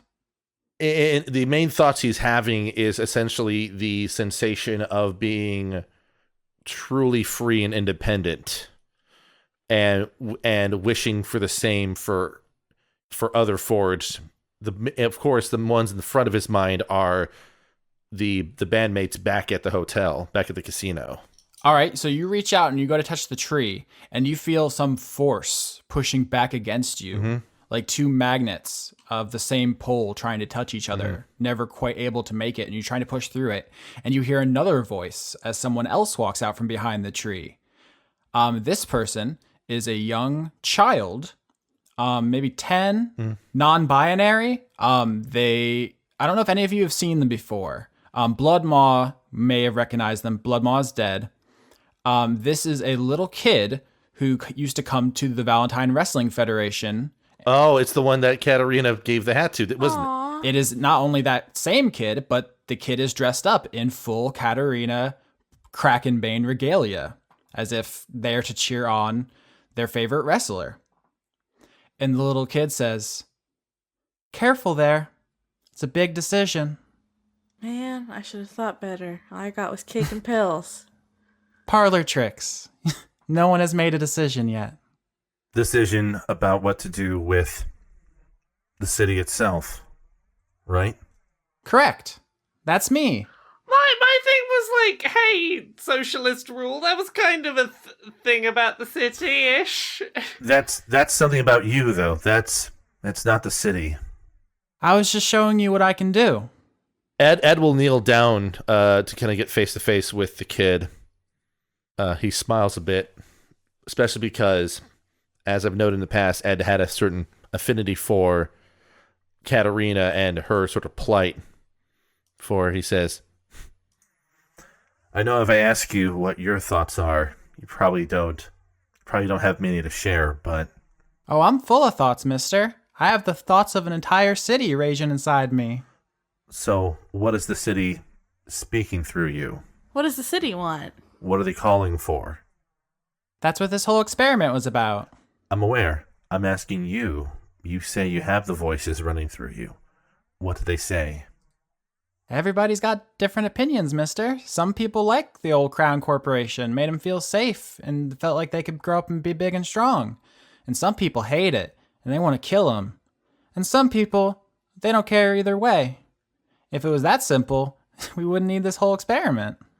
So there's probably no magic button that can push that everyone's happy. No, I'm sorry. Oh, that's okay. Look, I've been thinking about this whole practicality thing for a while. I don't know if this is a complete answer, but like, the one thing that keeps coming back to my mind is a place where someone can work a single 40-hour-a-week job and be able to afford to stay afloat. Is that including with benefits or not including benefits? Socialized healthcare. Like, you know, there are things that I think like most people can agree. An ability to work a job and survive, an ability to not have to worry about health. There's flaws in that line of thought too. Utilitarianism, pragmatism, different lines of thought, all of them have weaknesses and all of them have strengths. What matters is the weaknesses of any system have to be bolstered by individuals who are determined to help others and to ensure that the systems run well. I'm sorry it's such a hard decision. There's no need for you to be sorry. It was always going to be a hard decision, no matter who was going to make it. You can use the Einsoft to make policies, but people could always change policies. You have to use the Einsoft to bring something into the soul of Valentine. You could bring in might and raise your enemies to the ground. You can bring in wealth and everybody can live in luxury for all their days. What about kindness? You could bring in kindness, and then every other country in the world will pick you apart down to your bones and take everything.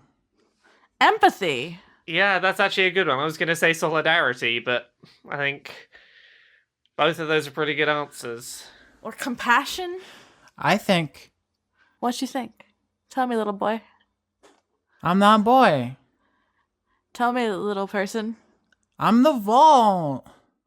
Oh, tell me, little vault. I mean, I think the point is that the choice is ours to make, but the choice that we're making is about the content of everyone's personhood, everyone's soul.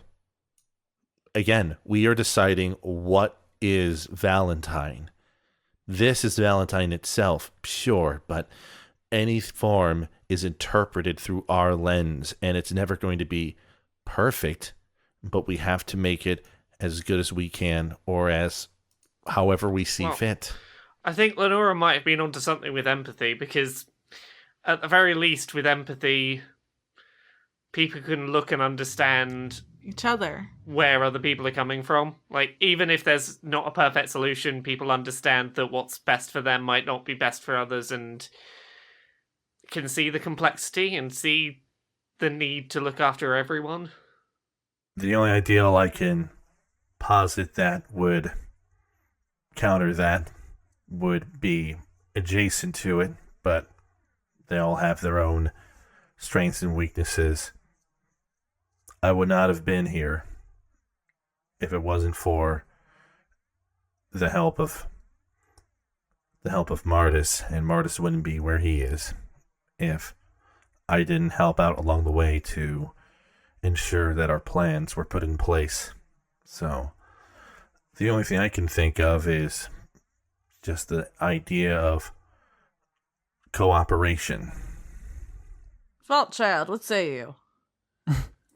Yeah, people can cooperate and they'll build great buildings and start great companies and form great gangs and great armies. And start great wars. Yes. The problem is if you want to have a society that runs perfectly, you have to remove agency and thought. Some might view that as a paradise, but I can attest to myself that the life I had before my eyes were opened were peaceful. Nothing really went wrong. And then my eyes were opened, and I got to experience a whole wide range of emotions. I've got to experience a whole wide range of experiences, but I would not have had any of that if I wasn't free from that sort of mental state. So I don't think any idea that we have is going to be flawless with respect to that, even if we lean on empathy. I think anything we choose, it's still gonna require follow-up work. Friendship.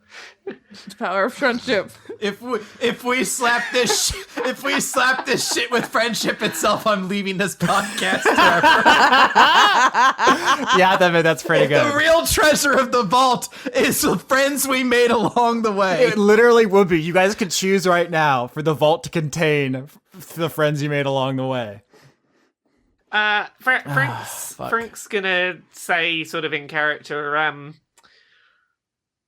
look, here's, I think, where we're at. There are things we could impose on this world that might well make it better. I think there are things we can impose on it that they're gonna have drawbacks, but that there are words we could pick that feel like they're going to make things better for the majority of people, but no matter what we do, we're going to change this world, even if we change it by choosing not to and leaving it unchanged. That's what Aaron wanted. He wanted you guys to do what he couldn't. I have a crazy... Oh, well, that might fuck things up.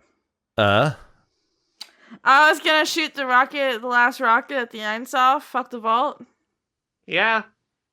I think maybe destroying Aaron's plan to get you guys to impose slavery on Valentine requires maybe more flair than you posing it as a question.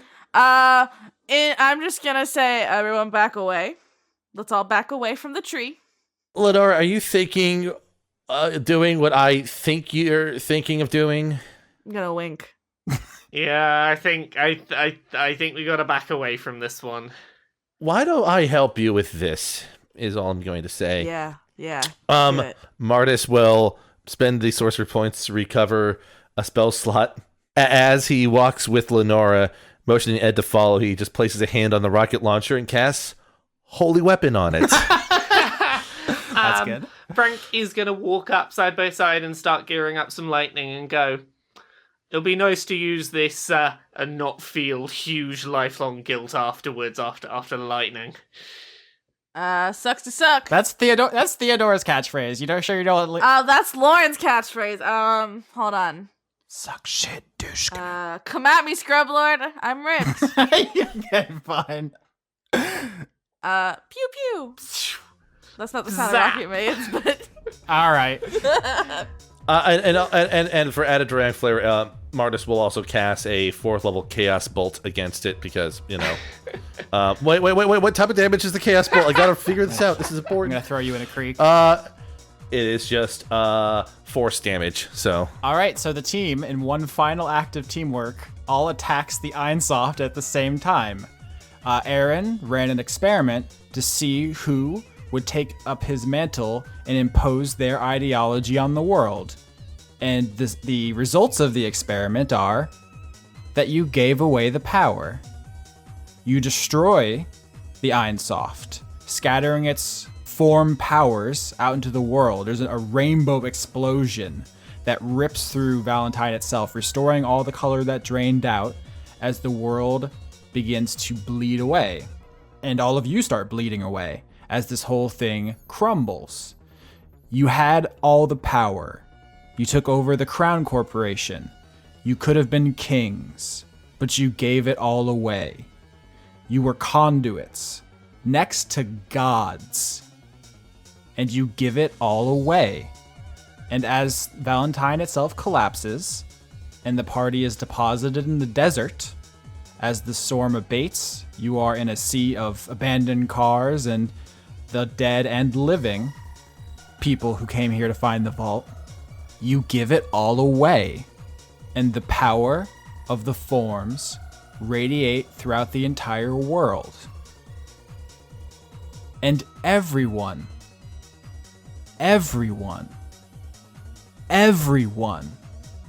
becomes a conduit. You're welcome, bitches.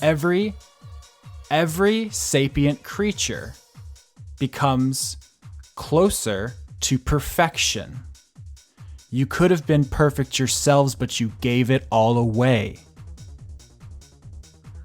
During this whole section, I just had give it away, give it away, give it away now. Just going through my head just to break the mood. Give it away now. Yeah. You guys find yourselves in the desert, surrounded by dead bodies and friends. Sarah the Bozog is fine. Spore is... Oh, I'm gonna kiss her. Spore is fine. I'm gonna kiss him. Private Fortune is groggy. I'm gonna kiss him. Aw. I'm gonna kiss everyone. Smooches for everyone. And the experiment is over. Cool. What comes next is up to you.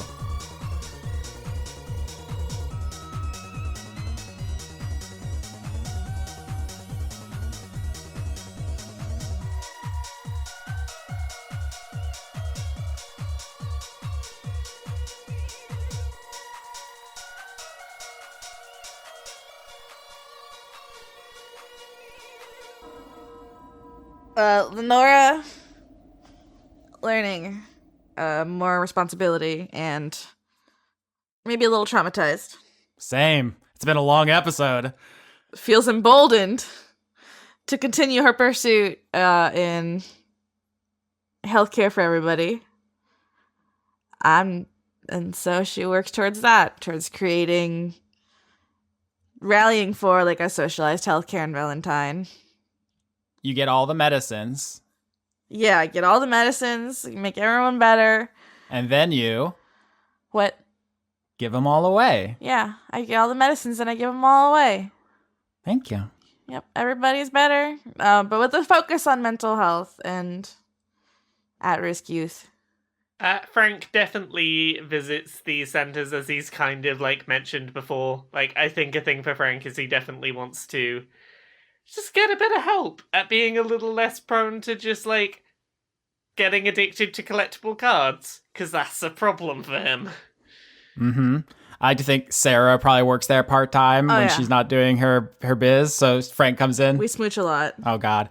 You guys are smooching when Frank comes in, and Sarah's like, oh, Mr. Westerly, it's wonderful to see you here, but I do that now. Yeah. Awkward. Weird being here. Hey, I'm not good at not spending money on stuff that I shouldn't spend money on. It'd be super good. Get Group therapy! Beat a hand with that. Group therapy. Get your butt in there. I'm getting my butt in there. They got coffee in there. Coffee's good. Can I have some coffee? Also, some crudité and like donuts. I'm ready to get my feelings and thoughts dealt with. Ugh. All right, Frank, you go get help. Seeing Frank, Sarah has a thought jogged in her mind, and she says to Lenora, Hey, babe. Yeah. Do you ever... Don't get weird. Oh, God. Please don't get weird. I feel like you're going to get weird. It's gonna get weird. You're going to make this weird, aren't you? I'm gonna make it weird. Do you ever think about having kids? I just saw Frank. He has like 1 million kids, and he seems extremely stoked 24/7. That's a lot of responsibility. Yeah. How about we start with like a hedgehog or something? Can we name him Mr. Pickles? Yep. Mr. Pickles. I haven't even met him, and I already love Mr. Pickles. He's probably gonna hate us. That's what hedgehogs do. They're so grumpy. They hate everything. They're so mad. Delightful. So we adopt a hedgehog. Cool. Big goal. This really is the most Lauren character you've ever played. Yeah, at me. All right. Anything else? No, I do some healthcare. I have a cool girlfriend. We get a hedgehog. I help my fake dad. Mm-hmm. George does whatever George wants to do. He's a grown-up, George. Oh, George is also like our child. You guys legally... He is rowdy teen years. Do you guys legally adopt George? Yes. Do you ever see Mary again? You implied that you dated her. Yeah, she's a bro. All right, she's just around. Yeah, she hangs out. Sometimes we smooch. It's fine. Okay, cool. What else? Oh, I owe Bloodmaw 10,000 sandwiches. I feed him a lot of sandwiches. Chris has 2 scenes to do. I mean, one of them's dead. He's not, though. I mean, I know he goes back to the void or the abyss or whatever, but I thought that Yeah, no, he's fine. that takes time, I think, to reconstruct. Yeah, he goes back to the abyss where demons come from because he can only be killed there, and he has to buy a portal ticket, and then he has to go through customs, and then he has to show up at the Valentine teleportation port in a big Panama hat with a suitcase, smelling of brimstone. And a Hawaiian t-shirt. Yes, obviously. Or not t-shirt, but a button down. You know what I mean? Actually, it's a Dragon Ball Z Hawaiian shirt. Ah, that's perfect. As soon as I see him, can I deliver upon to him a 6-foot sub? Are you asking permission? Chris, I'm giving you Bloodmaw. I'm giving you a 6-foot sub from Subway. It's braided from Sub Play. I don't know. It has 12 meatballs. It's 6 foot long. It better have more than 12 fucking meatballs. That's technically 6 pieces of bread, which would be 8 times 6. So 48 meatballs. Bloodmaw beats you with the sandwich. yeah, 48 meatballs is not fine. You get 50. 2 extra meatballs. I'm gonna get fired for that. Are you happy? Thank God. Yes, and he 3-finger pushes it all down his mouth in one big, like, long, exaggerated eat. Nice. What else? What does Bloodmaw do after being killed by Aaron, sent back into the abyss where all evil comes from, and then just kind of eventually coming back? So, one thing that's very cool with wrestling is that wrestlers will often disappear for a long period of time, and when they come back, sometimes it's because of an injury, sometimes they just need time off, sometimes for a character rebrand. When they come back, they have like a completely different persona. So I'm imagining, I don't know who his opponents will be because everyone else is basically dead from the Valentine wrestling promotion. But there's a scene where two people are beating up on Spore because Spore lost his partner in Wendy, and or not Wendy, Sarah. So it's a bunch of people beating up on poor Spore because he's all alone. And then Bloodmaw shows back up, and he's a face now, and he's the super cool, over-the-top, crazy face, and he teams up with Spore, and they become a new tag team that helps to fill the void left behind with the Desert Dragons not being around anymore. And the two of them together become the face of the Valentine Wrestling Federation. What's their tag team name? I need it. I crave it. Gore and Spore. Yeah, fair enough. That's good. I was gonna go Spore of the Devil. No, devils are from hell. He's from the abyss. It's different. Sorry. Very different people. All right, we still have Reese, Ed, Mardis, and Frank. So after finishing up with this, Frank's first priority is wanting to go back and talk to Alexander. And he's basically just going to go to Alex and go, I have a lot of control still within Valentine, and if nothing else, I want to put some messages out there to the people and try and get some ideas going out there and try and just spread the word that some things in the way Valentine was run before weren't right, and at the very least, hopefully get the idea in people's heads that they can ask for better. Can you help me with that? Because you know what you're doing with the whole words and getting them to people thing. You're always better than I at that. See, I'm screwing up already. You're doing great. I mean, since you killed my boss, things are a little bit hectic over at the office. I have ideas. What are you looking for? Do you want like a opinions column? Do you want to be on the editorial board? Do you want to like be on TV? Are you asking for your own TV show? What's happening? I'd like the idea of getting myself on TV. Like, my face has been around enough in the run up to all this craziness that I'm hoping that some of that goodwill that was earned up before everything kind of changed, that I can go, hey, look, remember me? Maybe 40-hour work weeks that pay a living wage should be a thing, and hopefully, I don't know.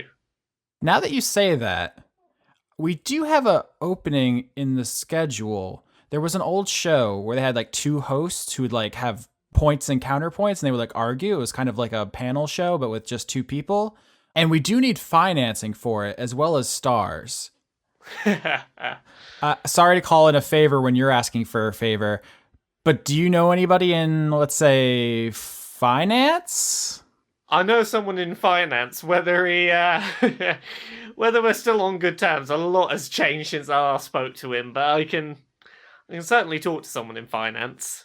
Hard cut to you on the phone with Algernon Sharp, who's like, "Yes, I want a TV show where I get to yell at you. Are you fucking out of your mind? Do you hear yourself, God. Frank? I'm gonna slap you through the phone. How have you not signed up already? I'm on my way. I'm getting in the car. Shut up. Get the car." Okay, I am very on board with the Frank and Algernon arguing TV show.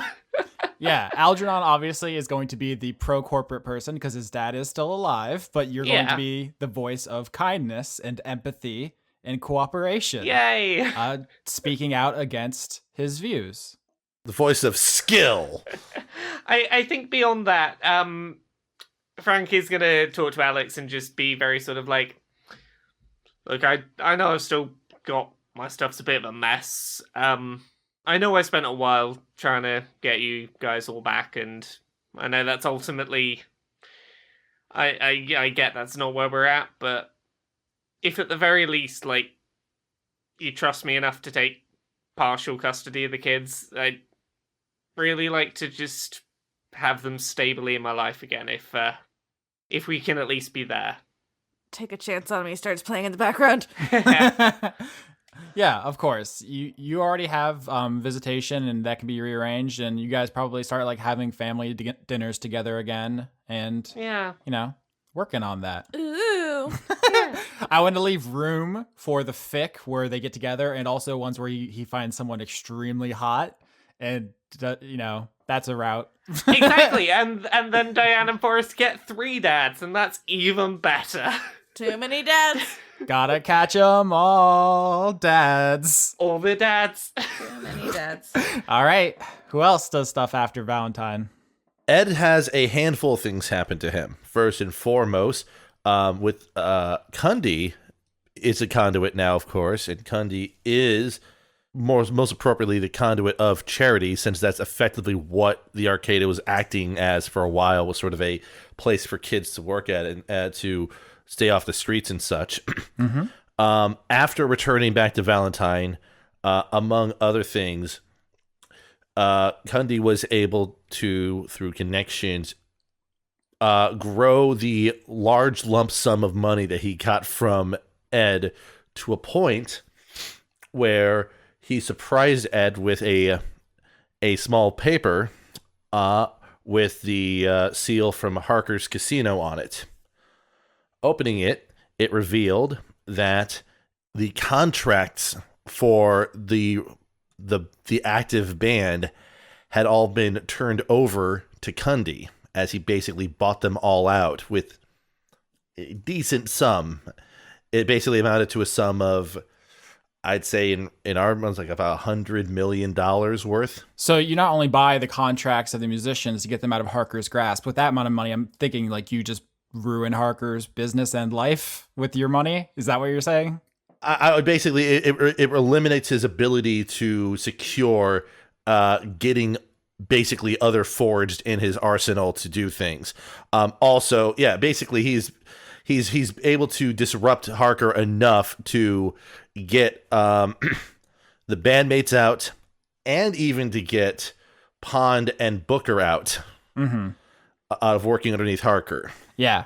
Part of me was like, all right, so is Ed going to spend the rest of his life poking Harker in the eye, or is it just going to be like cut to interior? Harker's in his chair. Ed walks in, shoots him in the head, walks out. So no, that's not nearly as satisfying as financially disrupting him. Yeah.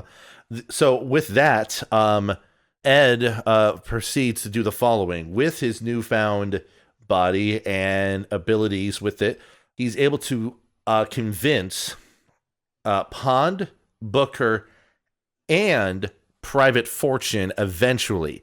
Takes a while for him to basically act in a sort of as a branch of the police department within Valentine in a certain extent. Oh, so you reform the police department. Right, and they have different specializations. Ed's is, for example, counter espionage work in general, counter theft because of his background and such, and Fortune's in the force and otherwise, and that's his day job. And his night job is hang out with the band with the expanded quarter round, and being able to hang out with the band like the old days. And yes, of course, after which there's plenty of time for him to pet Marty upstairs and still live above and despite all he has and the access to wealth, he still lives basically he effectively lives in a apartment above the bar / arcade because he's more than content there. He just has a couple more roommates now. Yes. Also, because of the ranger levels, he actually has speak with animals as a spell, which he can use to, actually chat with Marty now and such. I want any wet food. You'll eat your dry food and you'll be happy with it. Okay. The Holma Bim Bam bit. I want to learn. Let me go to school. Anyways, so that's basic. Like, some people may say, "Oh, that seems a little bit unrealistic." Keep in mind how much freaking money Kundi got because of Aaron. Yeah, you guys basically, I think what actually happens is you guys end up controlling, if not all of Aaron Aeronautics, like a sizable portion.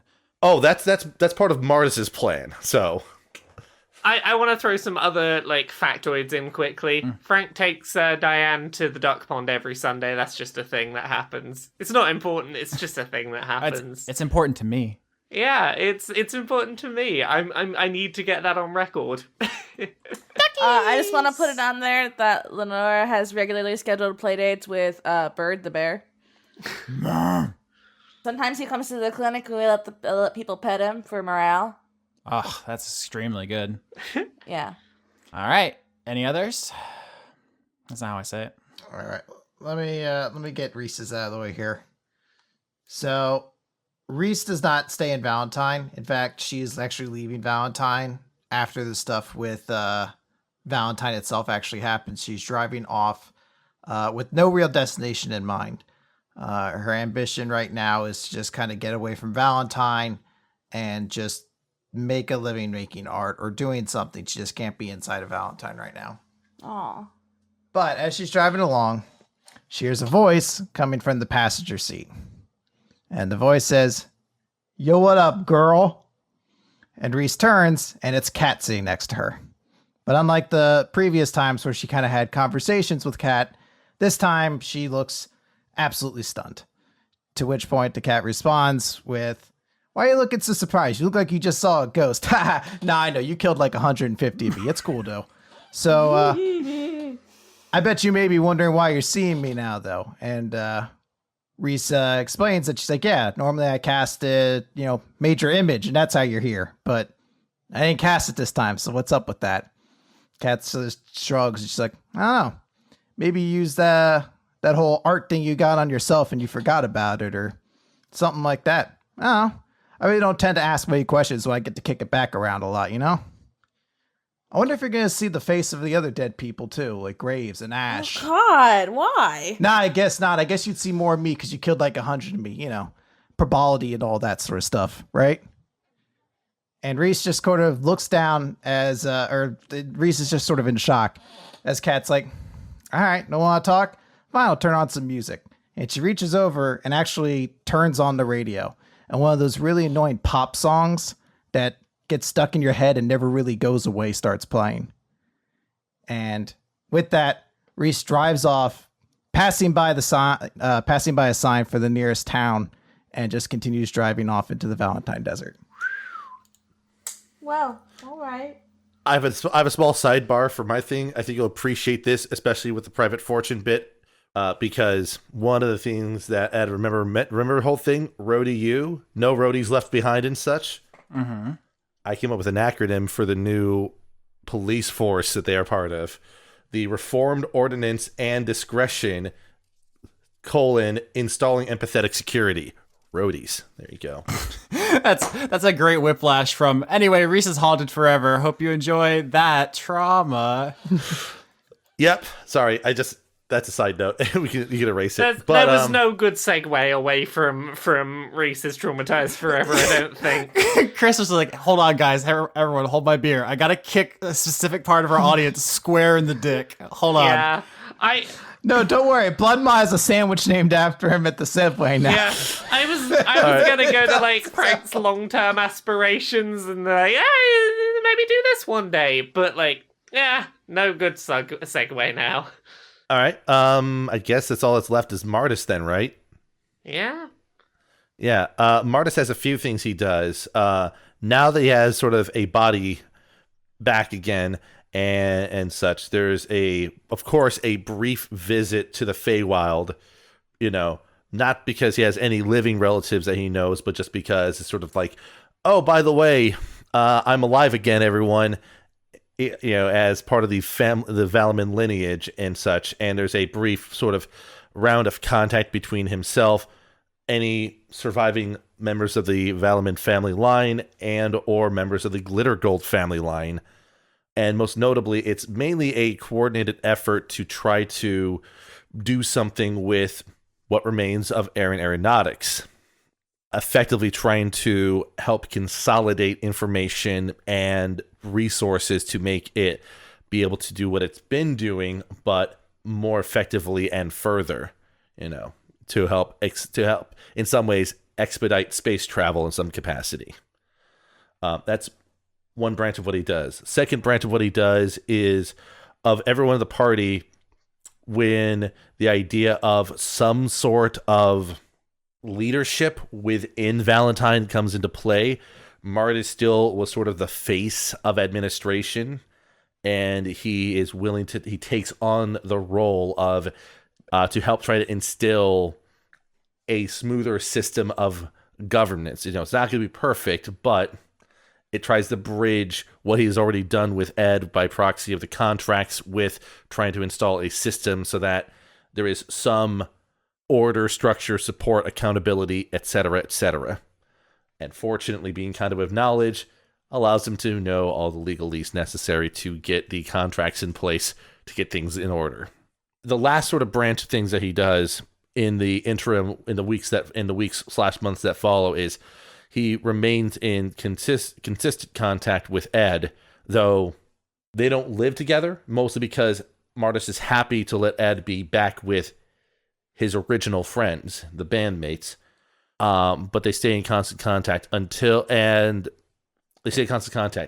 when Mardis's time as sort of executive, elected official, what have you, is over. He sort of passes it on to the next elected individual. I don't know who it would be.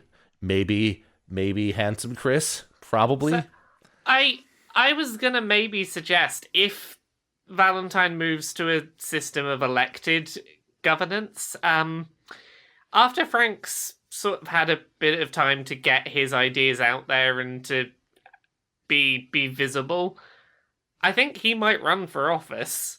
I don't know if he'd be any good at it, but I think that he might at the very least try and put his ideas into practice. You'll have Handsome Chris as one of your cabinet members, which is always a good move. That's always Is this the answer as to who Frank ends up with? He ends up with Handsome Chris. He is admittedly handsome.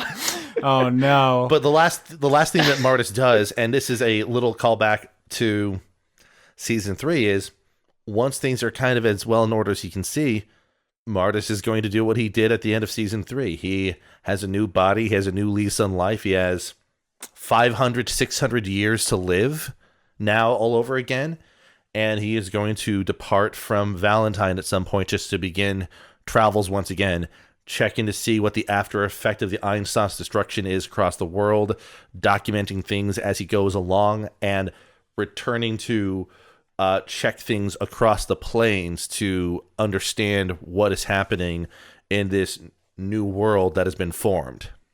So, Lenora, you run the health clinics in Valentine. Frank, you get your own TV show and then try to continue reforming the governance of Valentine. Bloodmaw, you become the top billed wrestler in Valentine. Reese, you leave the city and have to battle your demons somewhere else, off screen. Lots of mysteries. Mm-hmm. Ed, you poke Harker in the eye repeatedly for the rest of his life and reform the police station. And he gets the band back together. Yeah, you get the band back together. And Mardis, you wander the world researching form stuff. Hey, I mean, it turned out pretty good for him so far. Let's see what it turned out for him. 1, he became a form. 2, he got to go to the future. 3, he got to have like a best friend robot buddy. 4, he gets reincarnated into a new body, and then 5, he gets to kick the ass of the asshole who didn't like him anymore once he had a body. So it's a pretty good outcome. I feel pretty good. That's good. I feel pretty good. Things are still messy in that world, but I feel like we maybe left it better than we started. Yeah.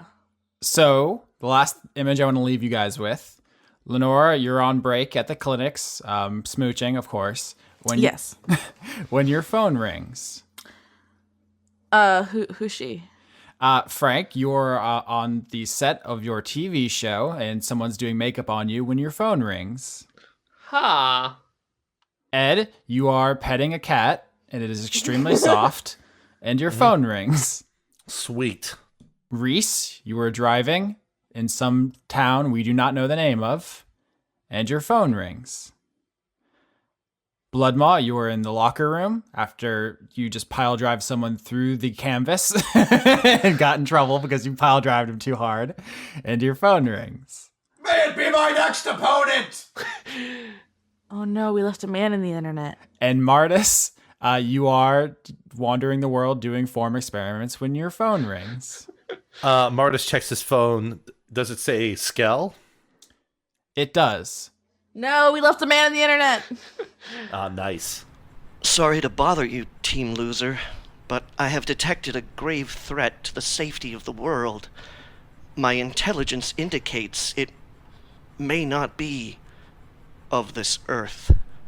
The city needs you for one last job. When do we start?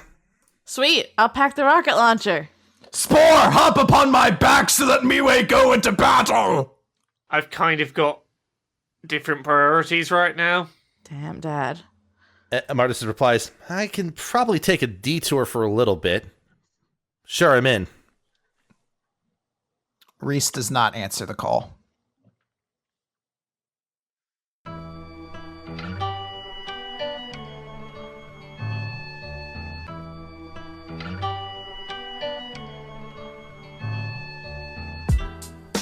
You believe it's morning, I'm alive, but that's the last thing on my mind.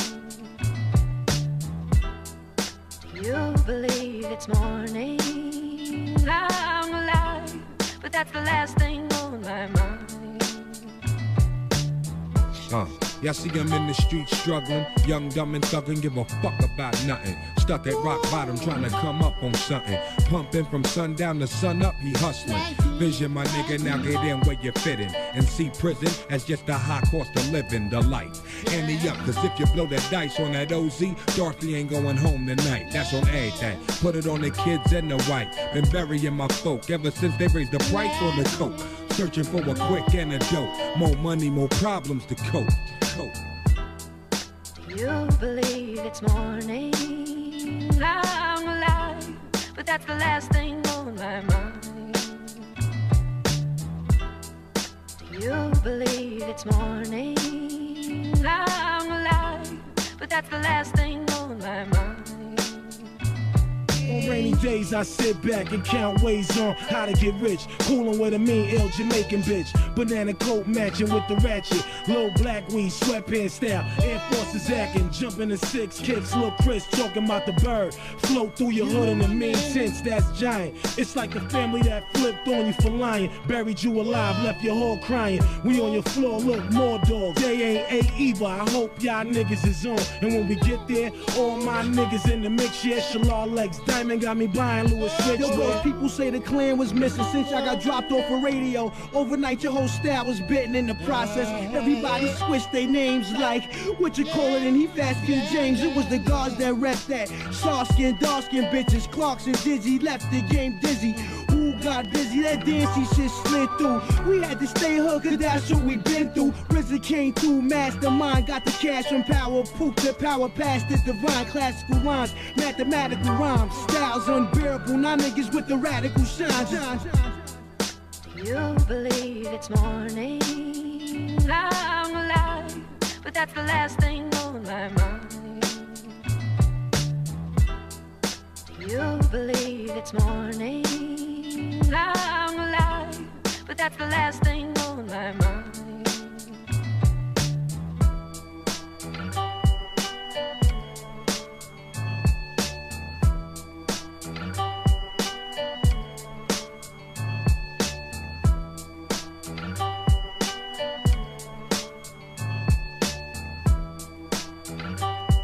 Lauren. Austin. Credits.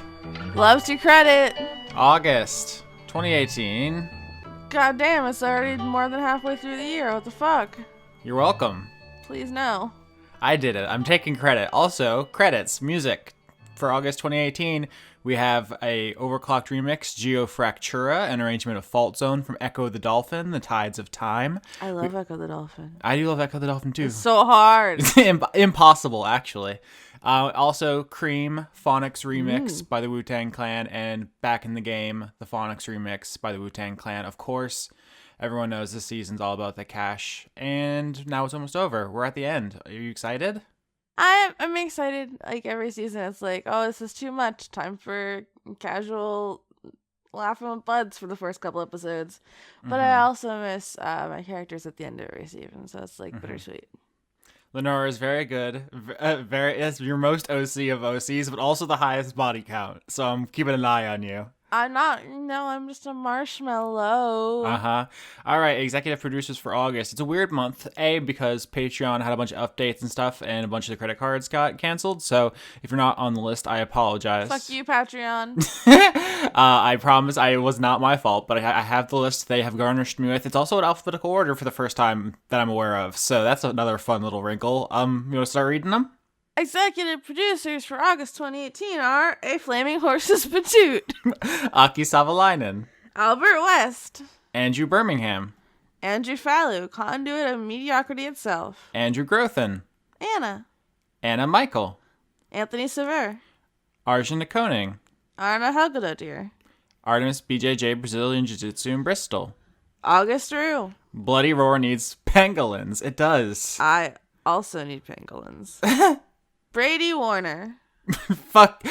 Brent, according to all known laws of aviation, there's no way a bee, and then it cuts off because you ran out of characters, you sadistic bastard. I want to know what the bee can't do. It's the script of Bee Movie. It's the first line of the script of Bee Movie. I've never seen that, and I will continue to do that. Okay, continuing. Cameron Abbas.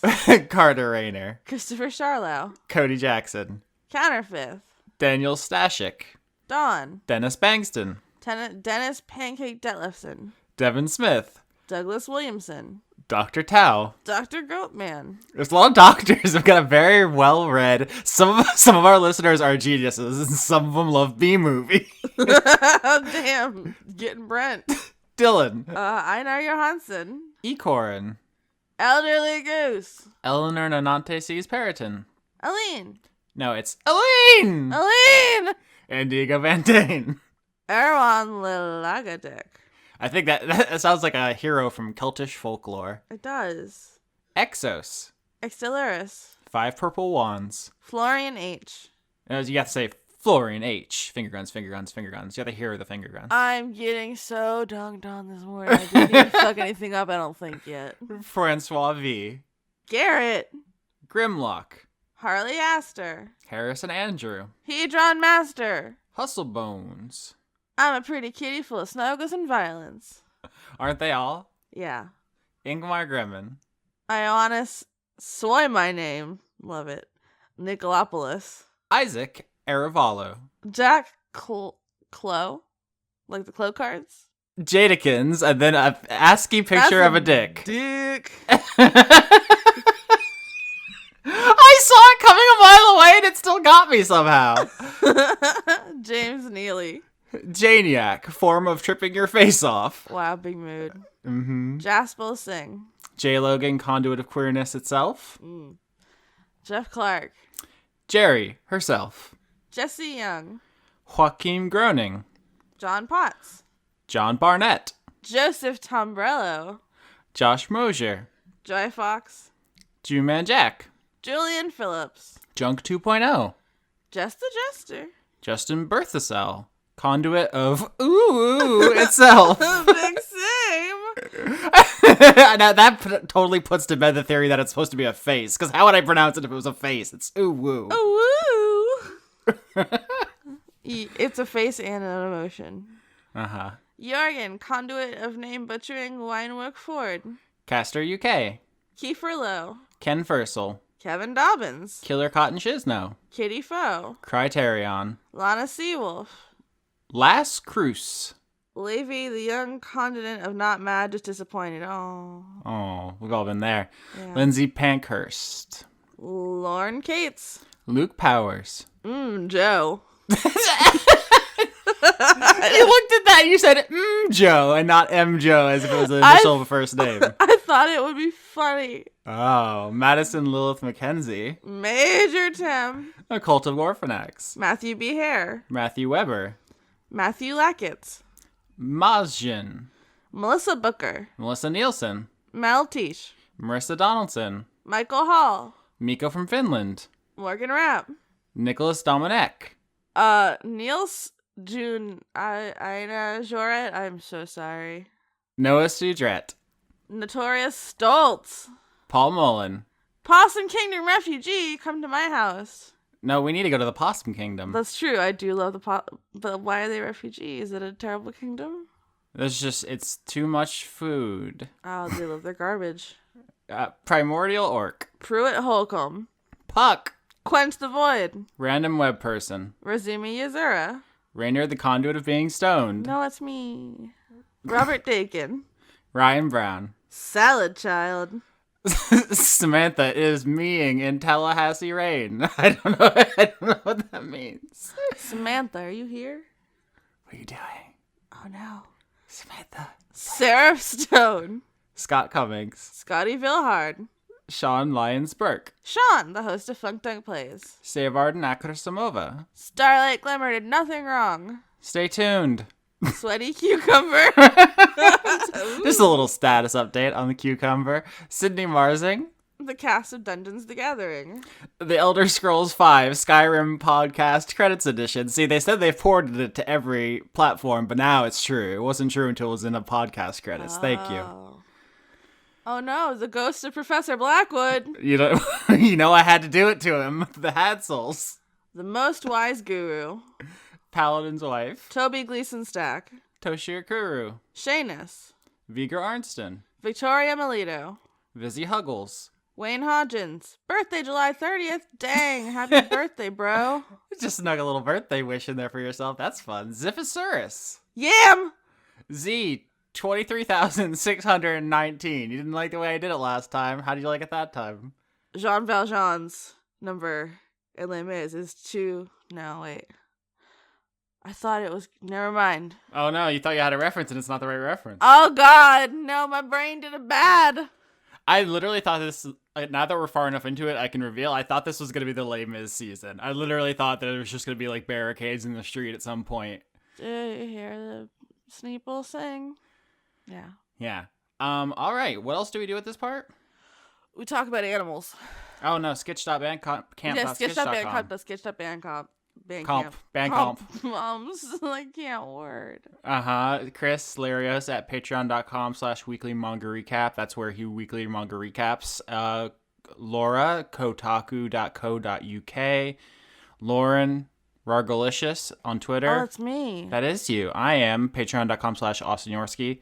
As I said, Patreon's being weird, so help. Please help. I'm dying. We're all dying, but He's dying. I'm double dying now because the website did bad. What else? Anywhere on Podbean, Google Play, YouTube.